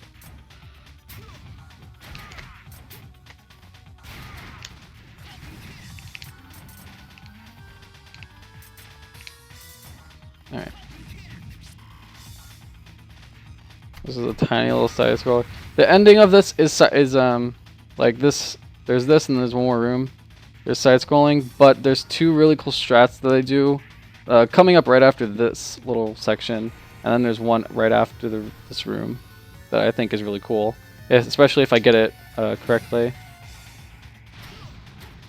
So usually what would happen is that these things on top, like above, close, and then this ground that I'm on slowly opens up. But this is already loaded. Oops. Whoops. Okay, yeah. So I messed it up a little bit. But you can you basically fade to the right and then fade to the left. And then oh, I almost did that. And you can just go right to the door and slip through all those platforms, because you can't go under those platforms. If you could fall through the platforms, that'd be great, but you can't. But yeah, so you select characters by pressing pause and A at the same time, and you mash it, and it's like even more faster. And those are the two rooms that have like cool strats. The second room, if you fade to the right and air dodge so you don't get hit by the bombs. And then you wait until all the bombs are gone, then you fade back and go under and start the side scroller. And then we just went into a door a little earlier. We can't go through that platform, so we have to go off it and fall down. And I'm actually... You can pick Donkey Kong or Captain Falcon. I like to pick Donkey Kong because I feel like he does do more damage than Falcon does.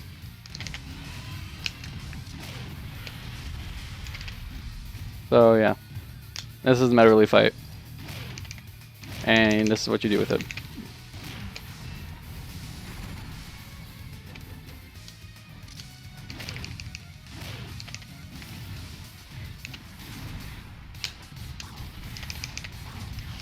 Oh no, that's unfortunate. Okay. Here's an example of why Curry's good in boss fights. Just can use it and it just does damage to him.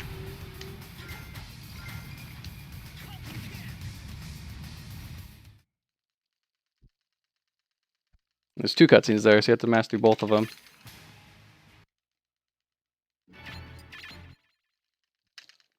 So actually, there was a change for the stage, a lot like super recent. We used to use Meta Knight here, but one, there's less loading if you use Captain Falcon, since we just used Captain Falcon in the stage prior.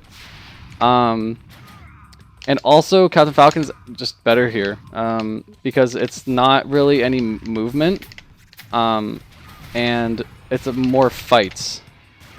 Oops. So Falcon is really good with fights, and most of this is basically just all fights. There's like almost no movement needed, and the movement is minimal. So that's why we use Falcon. It's a little bit faster. So every second counts, right?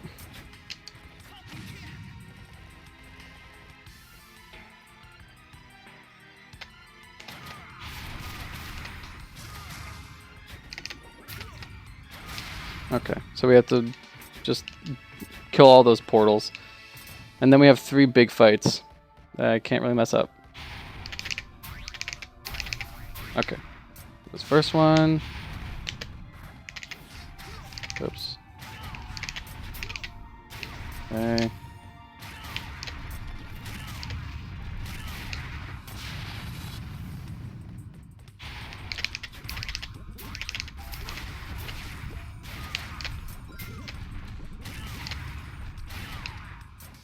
Alright, so that went really well. And I'm actually getting a running glitch. I don't know, I wouldn't even really call it a glitch. For some reason, sometimes the game's like, oh, I'm going to give you more speed. And it just gives me more speed. So that's what it did. It just gave me a lot more running speed, and it made that go by a lot faster. So now, what happened is that everyone met up at entrance to Subspace and was like, hey, we're going to take you all down and stop this. But then we realized that there is a big scary guy named Taboo, and he turns everyone into a trophy. Now the reason that we are Ness, Luigi, and DDD is because ooh, that's not what I was supposed to do. Okay, I fixed that. Is because the medallion that DDD put on Luigi, Ness, and Peach, it basically like brings them back to life almost. So when everyone turns into trophies, because Taboo turns everybody into a trophy, they come back to life, and they're like, whoa, what happened? Because all of the world is now subspace. So DDD didn't have the medallion on him because he gave it to Peach. So they see that they see DDD's face on the medallion, so they were like, we'll bring it back to life, and then they all team up. And what we're doing right now is we're saving the characters that I guess died. And whoever we don't save, we don't get to use, and we don't even get to use like after we finish the Great Maze. So like, basically, whoever we select now is who we're going to be using in the Great Maze. So I'm only collecting certain characters, and that's due to either who I'm going to be using in the Great Maze and what will help me with menuing. So the reason I got Charizard was because Charizard, I use him in the Taboo fight, the final boss fight, and this is basically just throwback to the first fight. Kirby character and a Mario character, I eat him in SD. So Charizard I use in the boss fight, in the final boss fight, and then I got Marth, and I also got Captain Falcon. The reason I got that was just because they are, if for whatever reason I were to die a bunch, they are a decent backup, and they are helpful with my menuing. They make menuing for who I'm selecting in the Great Maze a lot easier. Oops, the wrong buttons. That's okay. And I just got Meta Knight, because Meta Knight is who we're going to be using in the Great Maze the whole time. Oops. So if I was doing 100%, this would be another thing that matters towards 100%ing the game. You have to get all the characters on top of... Whoops. I want to get Yoshi just for backup in case I die with Meta Knight.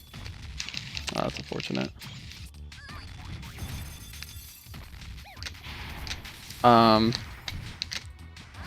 yeah. I got Meta Knight because we're going to be using him like literally the whole time unless I die.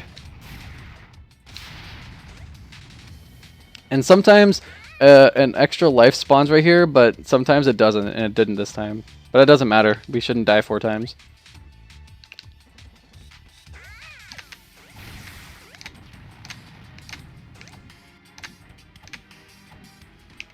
So now you're probably wondering why Kirby is alive.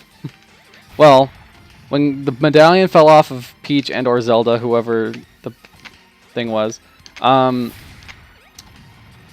Kirby's looking at the medallion and he's hungry, so he eats the medallion. So whenever he's a trophy, he starts to like just start glowing or whatever. And then he's brought back to life because he ate the medallion that brought Ness and Luigi back to life. So that's why we're Kirby, and that's why we're separated from the others. And I took that death just to get a free heal, because I'm not gonna die 4 times.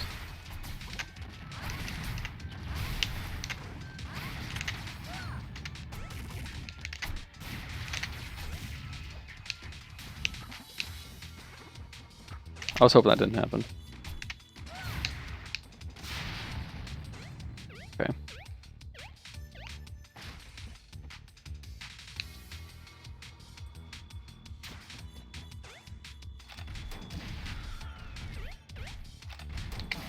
Alright.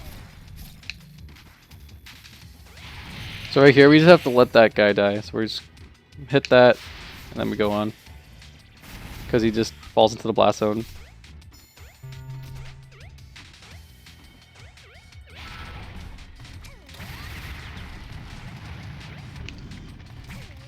I like to get on this side of him so I can just kill him. Because he can be quite the annoying enemy, I guess. And then you just kill these guys. Oops. And then move on with your life. There's Wario. We're not going to get him though. He's mean. And basically, Master Hand was like telling Ganondorf and Bowser what to do. And then we realized that Taboo is in charge of everything. So Taboo like actually kills Master Hand. It's pretty dark. So as you saw, the menuing was Meta Knight, Yoshi, and then whoever. I put Yoshi just because I want to have backup. If Meta Knight were to die, I want to have Yoshi because Yoshi's movement is very reliable. And his fighting is okay. It can get me through to whenever I can heal next. But the plan is to not die ever.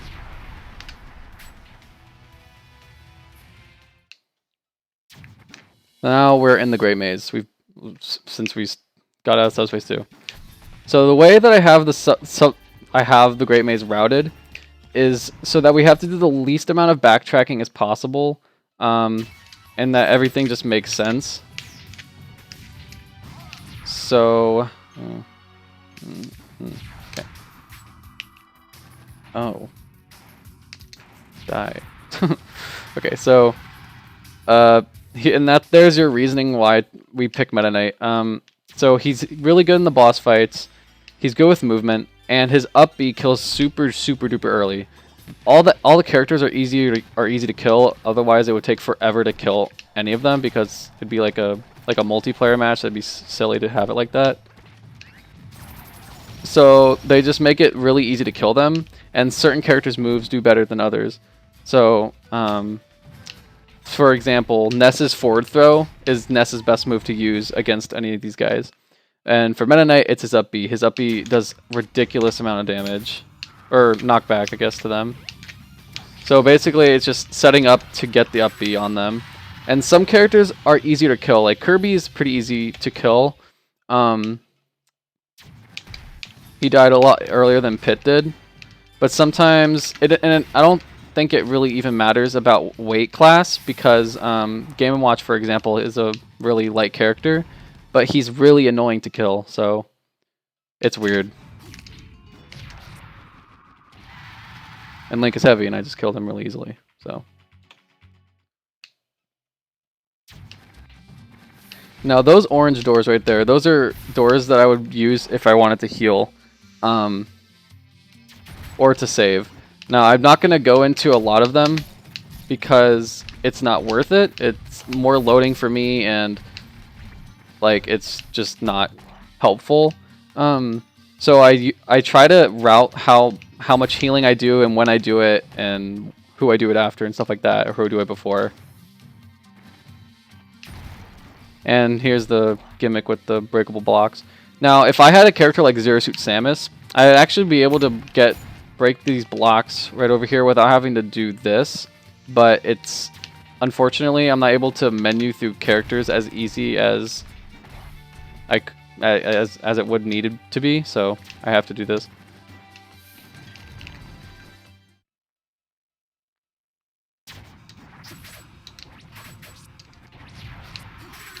Okay. Yoshi's one of the more difficult characters. He's so floaty. And if I hit him on like the weird side of his up B, they go in the opposite direction, which is what happened right there and the times before that.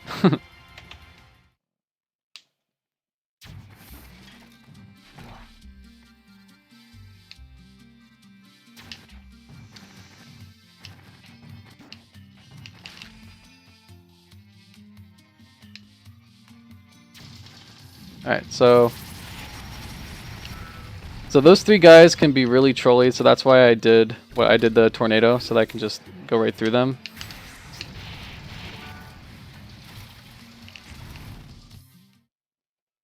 And we're actually going to be doing a kind of like a save and quit strat here in a second after these few characters.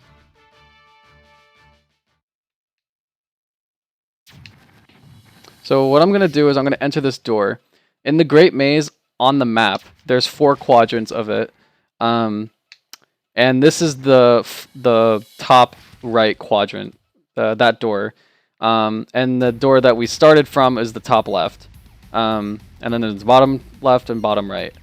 So what we're doing right now, we'd have to backtrack to like move on with Subspace. Oh, that stinks. Ooh, cheeky over there. Okay.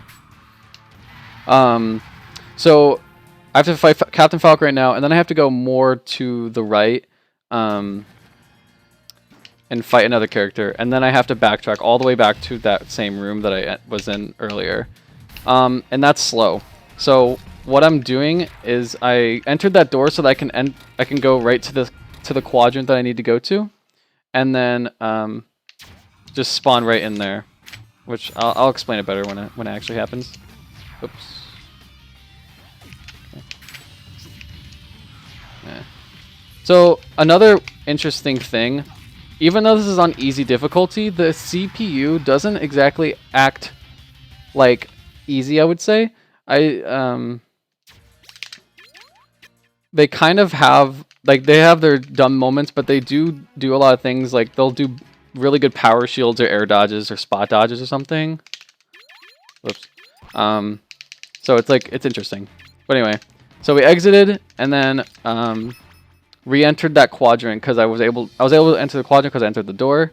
So that warps us back to the room that we have to get to, and it gives us a free heal, and it's faster. It saves about 20 to 25 seconds if you do it like really good.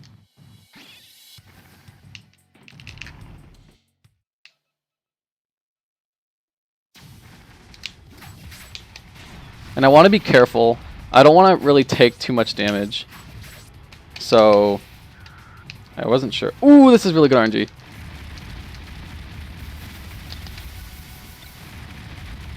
As you just saw, that does a ridiculous amount of damage, and that was really, really good RNG.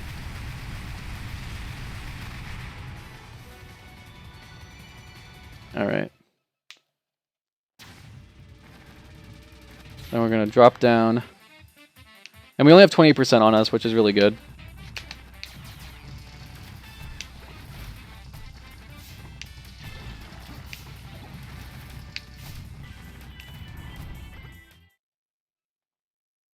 And basically what Subspace is, it's just like a combination of all of what the map was, because what happened is like Subspace took over the world, basically. And we're just trying to rescue everybody and bring them back to being good again, kind of. Or it's more so like they're all just these shadow characters, and we're trying to just defeat all of them, and we also have to defeat the bosses, and then we'll be able to fight the boss. And then once we defeat the boss, we'll be able to bring the world back to what it was before.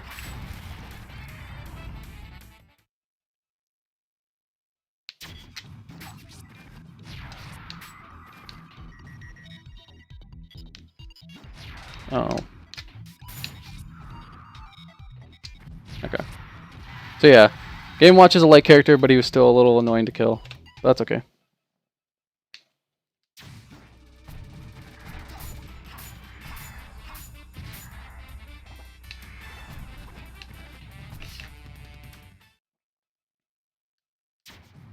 So we're actually going to get a heal here.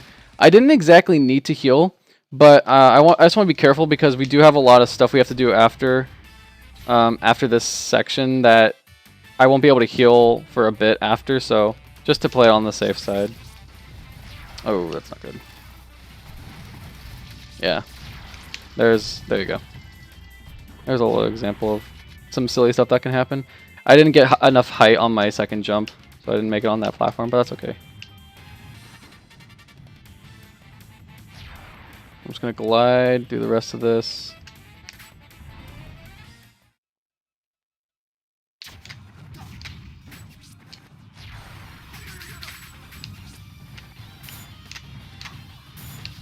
Something that's going to kill him. Okay.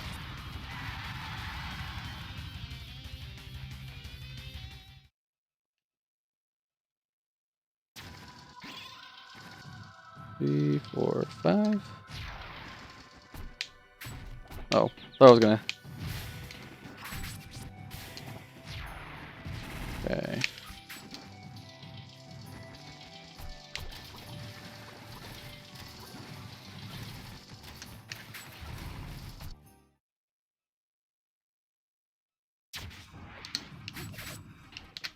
Oops.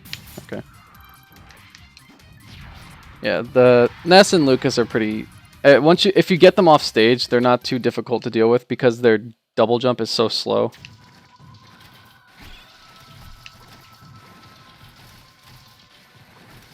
Alright, the backtrack, and that's like the only thing that's like weird about Subspace. Like there's so many characters. Like they put so many characters into this specific amount of space that they gave Great Maze. Like you have to go out of your way sometimes and just do backtracking and stuff. But the route that I use flows pretty well. And the map makes sense. Once you learn the way Great Maze like is mapped, it makes sense on how it is, like why doors warp you where and whatnot. Okay. Alright, so I made that without having to power shield any of those. That's really good.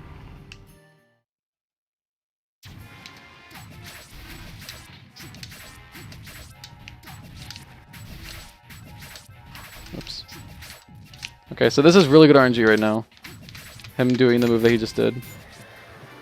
Because he kind of just follows you, and he either stops after like a long time, which is what he did, or he stops when he gets to the side of one of the, like left or right side. So that was good.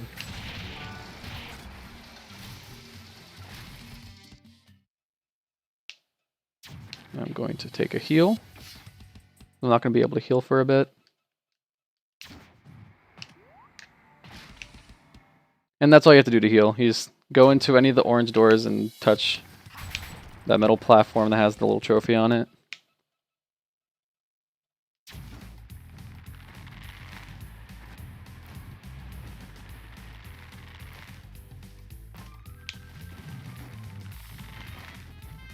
All right.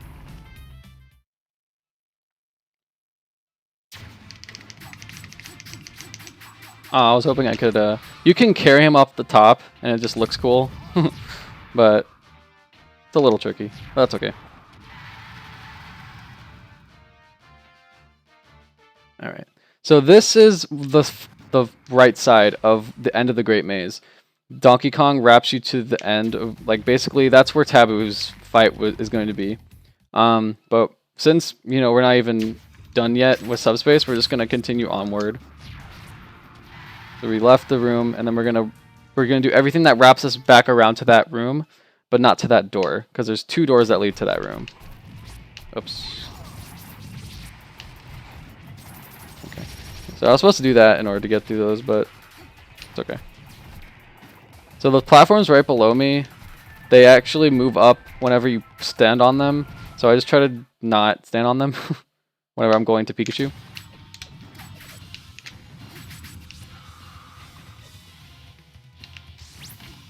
Okay.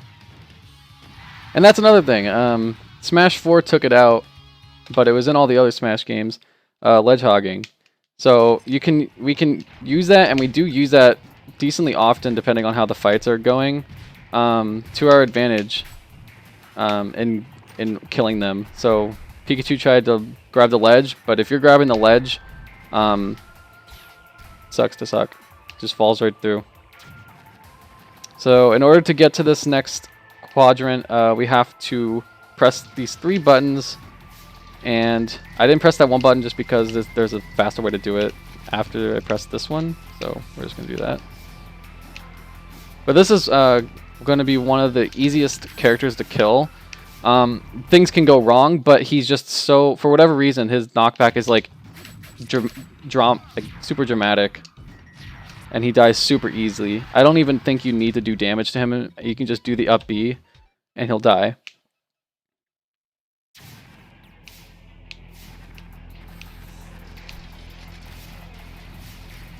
So we pressed that green button, and we got robbed. So now that we're underneath it, we're able to still hit it. So we're just gonna, whoops, just gonna hit it and go into the door. And we're gonna get the last button. And luckily, we're able to actually, you're supposed to get a key, and like, the key's all the way at the end of this room. You're supposed to get it and go into the cage and then press it. But you can just press the button from underneath, which is really helpful. So now we have a really fight.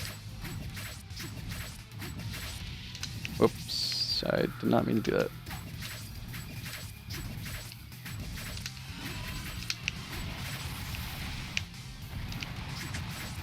Ooh, okay. Alright, that was okay. I got hit by silly things, but...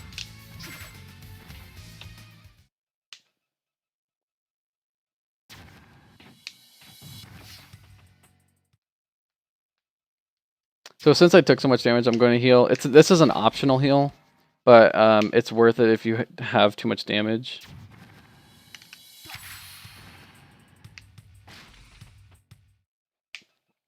And 86 is a lot, especially for this section coming up, because you can get like 86 damage just in this room if you're not careful. Yep, that.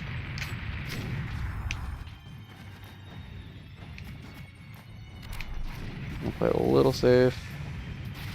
Okay.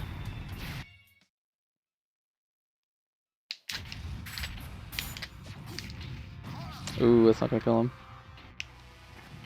Yep, see, there you go. There's your air dodge. Ah, man.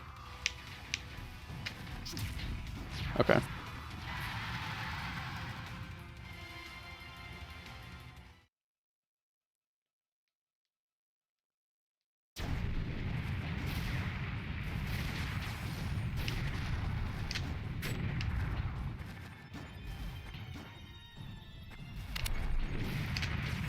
Oh. Alright, I teched it, so we're good. Yeah, see, look at all this damage. I can't really do much about it. Like, just happens. It's because of all the stuff happening. Like that Bill usually never makes it that far. Usually it dies because of the fire, but it's just RNG.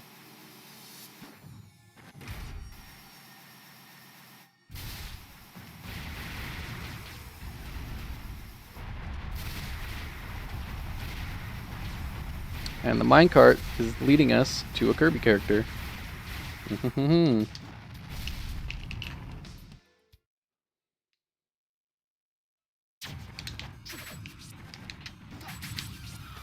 Oh, I tripped. I know everyone loves that feature. Okay.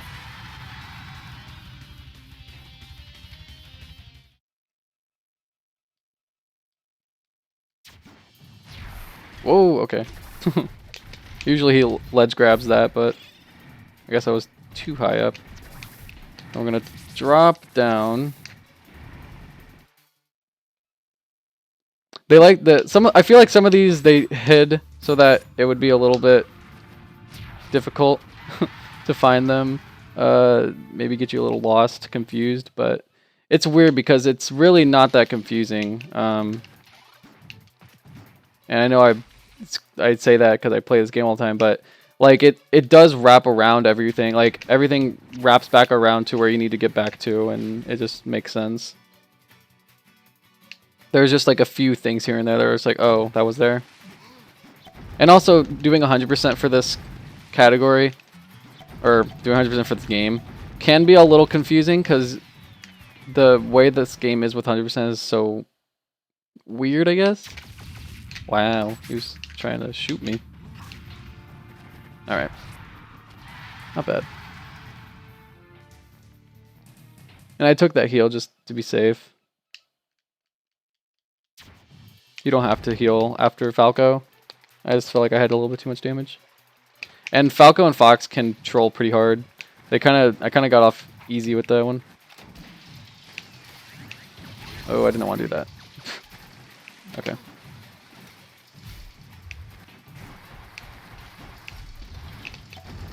And we're gonna tech roll and then jump over the cart.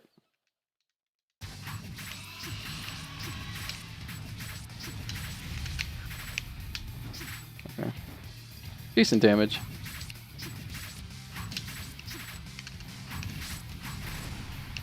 Oh, I wish you would blow that up on him. Probably won't though. He's dead now. Yeah. That was a good fight.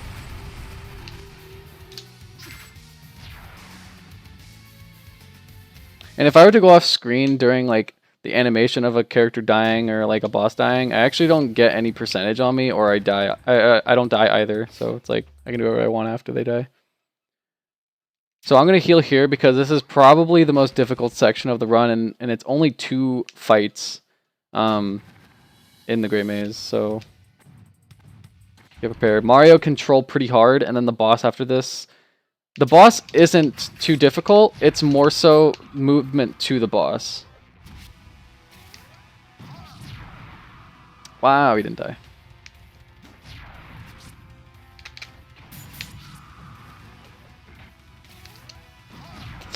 Yeah.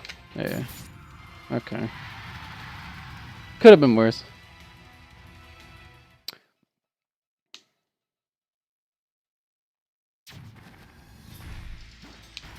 Okay, so this movement is very precise. A lot can go wrong. It's hard for Meta Knight for a few reasons as well. So let's hope. I already messed it up. Yeah. I was hoping he would damage boost me up. Yeah, alright. So, you want to jump over, you want to just glide right over him, but that's not what happened. I didn't get high enough. And hopefully, just glide through all of this, which I did. I have a lot of damage though. Very not okay with this percentage.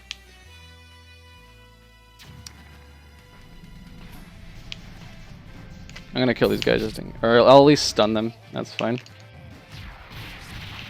Okay, so Meta Knight has a lot of troubles with making these red buttons go hard enough to break the blocks.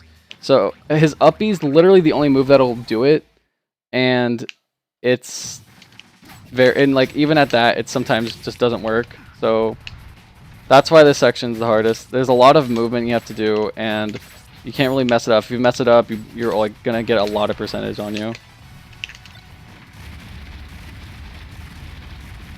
Okay, that was good RNG at the end there. But my movement was a little sloppy.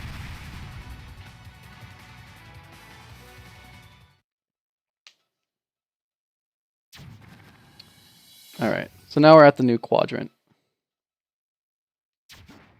We're just gonna heal. We have to not get a lot of damage for a while now. Oops.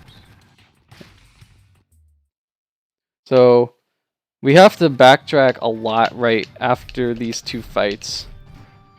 You could do a save and quit like what I did earlier with Olimar, but it doesn't really save any time, especially if you do the movement correctly. Coming back, so.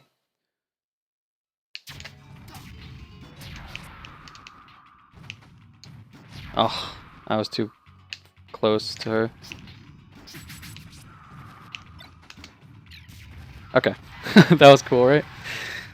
That item, it either pulls a character down or it implants them into the ground. And since she was like in the air, it pulled her down. So that was cool. Glad I got that.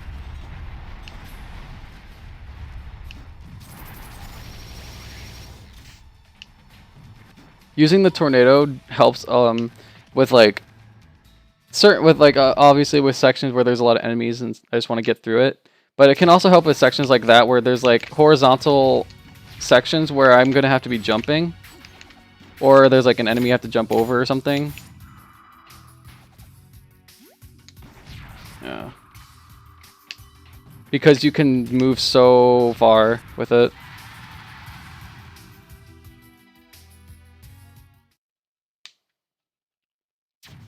You can like get really high up and you can go really far to the left or right with it.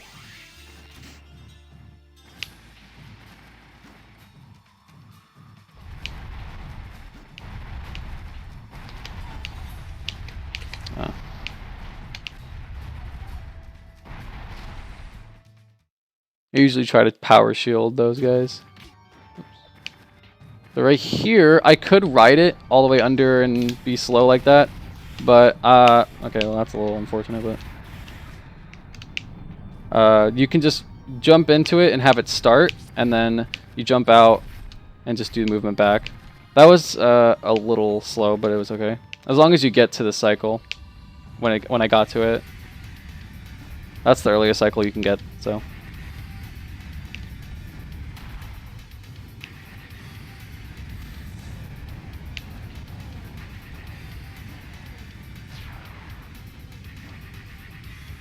Okay. Whoop. Here's another example of a weird character that's easy to kill. Charizard's like super easy to kill. He's big and he dies super early, and I'm another character I don't think you need to really do damage to in order to... Whoa, okay. Alright, that was fun. Okay, I have a lot of... That's not the best percentage to be at right now, but I can do with it. I can do it with it. I want to have not a lot of percentage. And I also got bad RNG with these guys. Usually they don't follow me that much, but I just have to be a little careful. Like that. Can't let that happen. Okay.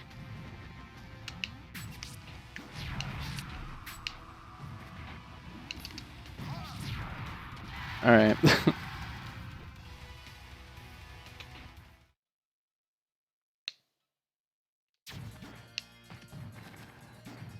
I have 2 more fights and then I'm gonna be able to heal, but be really careful. And we're over the halfway mark at this point with the Great Maze. Okay, go Luigi.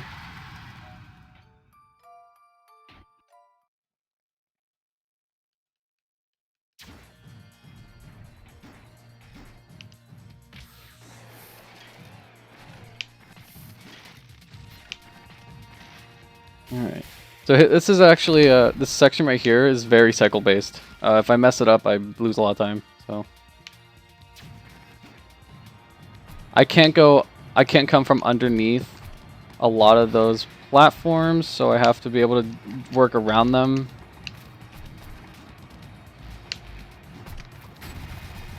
Luckily, made that cycle. Alright, that was good. Well, as long as I don't die here, should be good.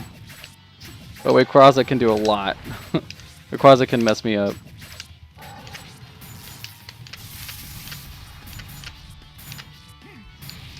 Okay, good. That was good. Good RNG and just great. Good movement.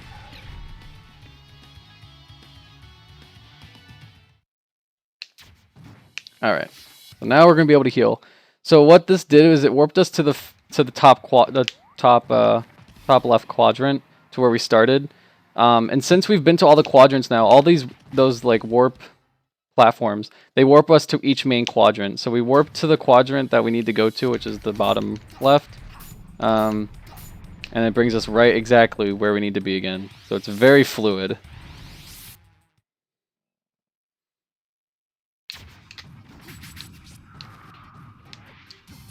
Oh, I was trying to get a B reverse right there.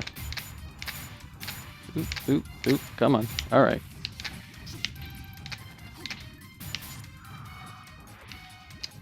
Aw.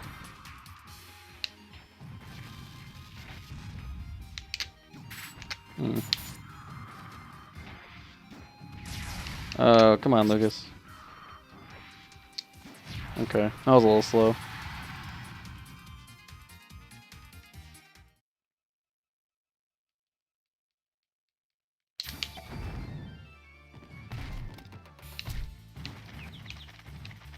Okay. Now I don't know. Alright, that's not fine. That's okay.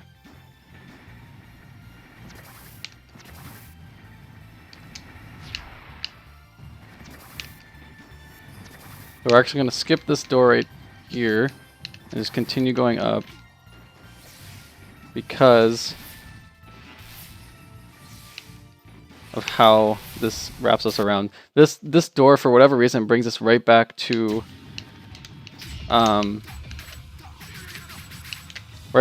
the first quadrant again. Okay, he's not dropping. Alright.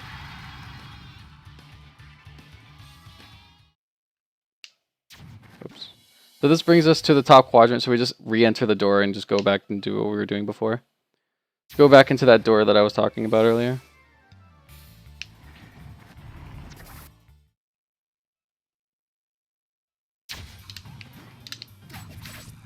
Okay, so in order to figure out which one's which, you just look for the one that has CPU on it.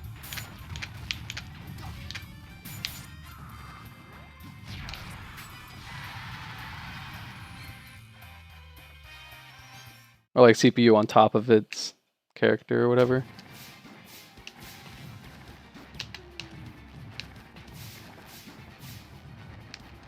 Oh no, that's not good. Okay. Oh man, alright.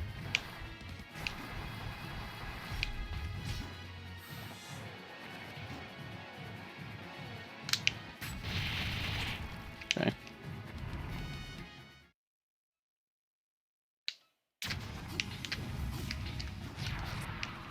Heck is another one of those characters that's just, for whatever reason, easy to kill.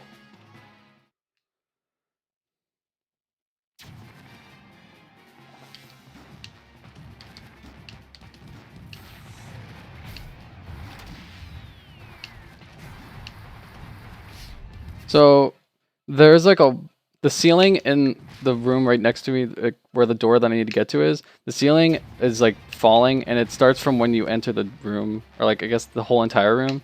So like, it was like already dropping by the time I got out of the Ike fight. So it was already like all the way to the ground, and you either have to wait for the button to spawn and then you press the button, or you can just enter that room and and exit. So that's what I do. And I didn't heal because I don't need to. This is the last two fights of Great Maze. Ooh. Okay. Alright.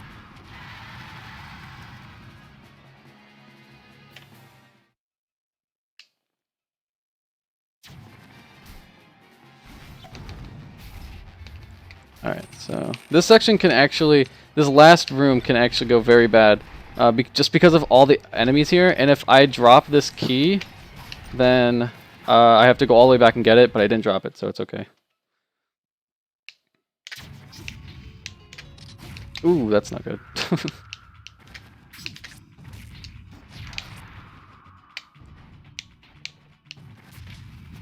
Alright.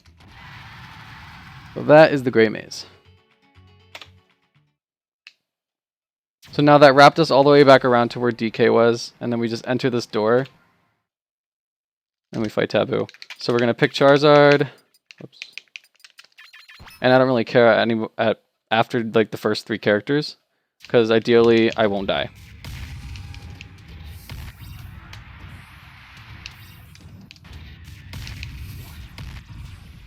But all the moves that he does and like how long he stays in a spot is RNG. So I have to get good RNG. And the lower he is, the better, for obvious reasons. Like, that's a really good move for him to use, but he was too high up for me to really take advantage of it. Alright, and if I get hit by any of that, I basically die in 1 hit.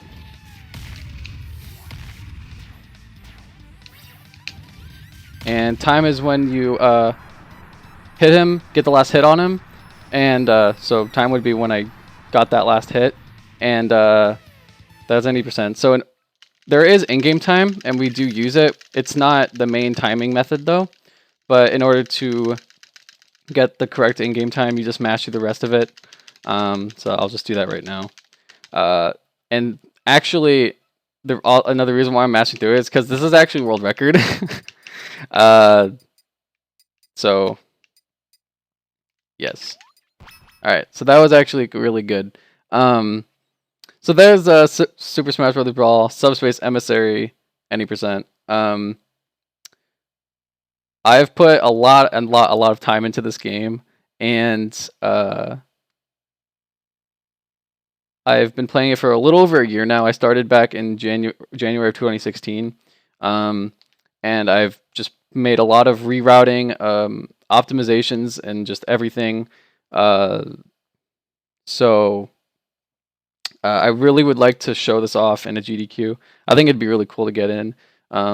Though Brawl has its sides, the subspace part of Brawl is like it's so nostalgic for so many people, and like it's finally at a point where it's like super optimized, and it's just really great, and I think it's really cool. So hopefully, I hope you guys enjoyed it. That is actually world record, so that's really cool. I got a sub 217, which is insane. Second place is the 228 by Elmo. Shout out to Elmo. So yeah, I hope you guys enjoyed that, and see you guys later.